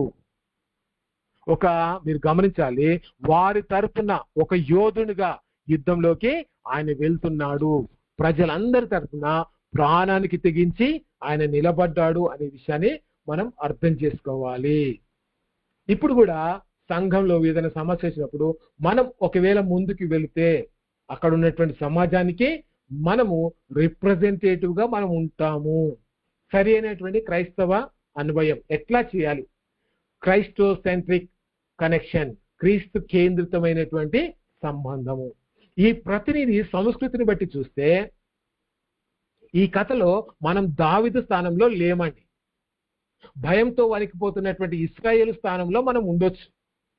మన తరపున పాపము లేకపోతే మరణం అనేది ఒక గొలియాతుని అంటే అంత మనం జయించలేనటువంటి స్థాయిలో ఉన్నటువంటి పాపము, మరణంగా గొలియాతుని మనం తీసుకోవచ్చు. ఎందుకంటే అవి మన జీవితంలో మనం జయించడానికి అసాధ్యము. కాకపోతే ఇక్కడ చూడాల్సింది ఏంటంటే నిజమైనటువంటి దావీదు మహా ఛాంపియన్ ఎవరంటే యేసుక్రీస్తు ప్రభువారు. యేసు సాధించిన విజయం వల్ల పోరాడకుండానే విశ్వాసులమైన మనకు పాపం పైన మరణం పైన జయము దక్కింది అని కొంతవరకు మనం అర్థం చేసుకోవచ్చు. కానీ అతి మరి అన్వయం మనం చేయకూడదు. కల్చరల్ గా మనము మరి అక్కడ ఉన్నటువంటి సంస్కృతిని కూడా అర్థం చేసుకొని అది ఎట్లా ఈనాటి సమాజానికి మనము మరి అర్థం చేపించాలి, అన్వయించాలి అనేది కూడా మనం కాస్త తెలుసుకొని ఉండాలి. మన క్లాస్ అయిపోతుందండి. ముగింపులో మనం చూస్తున్నాం దావీదు గొలియాతు కథలో మనం నేర్చుకునేది ఏంటంటే నువ్వు గొప్పవాడివి కాగలవు అని కాదు. దావీదులాగా నువ్వు గొప్పనివైతావు, రాజు అవుతావు. ఇప్పుడు నువ్వు గొర్రెల కాపరిగా ఉన్నప్పటికీ, బాధలో నువ్వు ఉన్నప్పటికీ ఒక్క రోజు దేవుడు నిన్ను రాజుగా దీవిస్తాడు అని చెప్పడానికి కాదు ఆ కథ రాసింది. ఆ కథ రాస్తున్నప్పుడు రచయిత యొక్క ఉద్దేశం ఏంటి అంటే మీరు గమనించాలి, మన దేవుడు ఎంతటి అసాధ్యమైన పరిస్థితులనైనా జయించగల గొప్పవాడు. దేవుని యొక్క గొప్పతనాన్ని దావీదు జీవితం ద్వారా దేవుడు చూపించే ప్రయత్నం చేశాడు. మన శ్రద్ధ అంతా దావీదు విసిరిన రాయి మీద కాదు, ఆ రాయిని నడిపించినటువంటి దేవుని హస్తం మీద ఉండాలి. అర్థమైందా అండి? ఇదే సమకాలీన అన్వయము. కాబట్టి అన్వయించేటప్పుడు మన కుటుంబానికి, మన యొక్క వ్యక్తిగత జీవితానికి, మన సంఘానికి అన్వయించుకోవాలి. అదే సమయంలో తప్పుడు అన్వయము, మనకి ఇష్టం వచ్చిన రీతిగా ఇదే అది అని చెప్పి మనము వాక్యాన్ని వక్రీకరించి అన్వయించే ప్రయత్నము చేయకూడదు. థ్యాంక్ యూ అండి, ఇంత ఓపికతో ఉన్నందుకు చాలా సంతోషం. ఓవర్ టు అయ్యా, ఎవరైతే నడిపిస్తున్నారో దయచేసి వారు సమయం తీసుకోండి. థ్యాంక్ యూ అన్న. మరి చక్కగా ఈరోజు విజయవంతంగా 8వ క్లాస్ కూడా ముగించుకున్నాం. మనకి ఇంకా హెర్మెనెటిక్స్ లో ఇంకొక రిమైనింగ్ 4 క్లాసెస్ మాత్రమే ఉంటాయి. చాలా మంది సభ్యులు ఎందుకో వెనకబడిపోతున్నారు, అటెండెన్స్ ఉండలేదు. దయవుంచి అందరూ అటెండెన్స్ కి జాయిన్ అవ్వండి. సభ్యులందరూ కూడా మరి ఈరోజు ఏదైతే లెసన్ నేర్చుకున్నామో నెక్స్ట్ వీక్ వచ్చే వారం దీని మీద రివ్యూ ఉంటుంది. రివ్యూ సమయాన్ని కూడా మీరు గుర్తుపెట్టుకోండి. 5 నిమిషాల నుంచి రివ్యూ చెప్పకూడదు. మరి నేడు జరిగినటువంటి క్లాసు మరి సోదరుల కోసం ప్రార్థన చేయండి. అన్న సురేష్ అన్న ఎవరికి ఇచ్చారు ఆఖరి ప్రార్థన? అన్న Shivakrishna brother. Shivakrishna brother. Praise Lord. Praise Lord అన్న. Praise Lord. సమయం తీసుకొని క్లుప్తంగా ప్రార్థన చేయండి అన్న.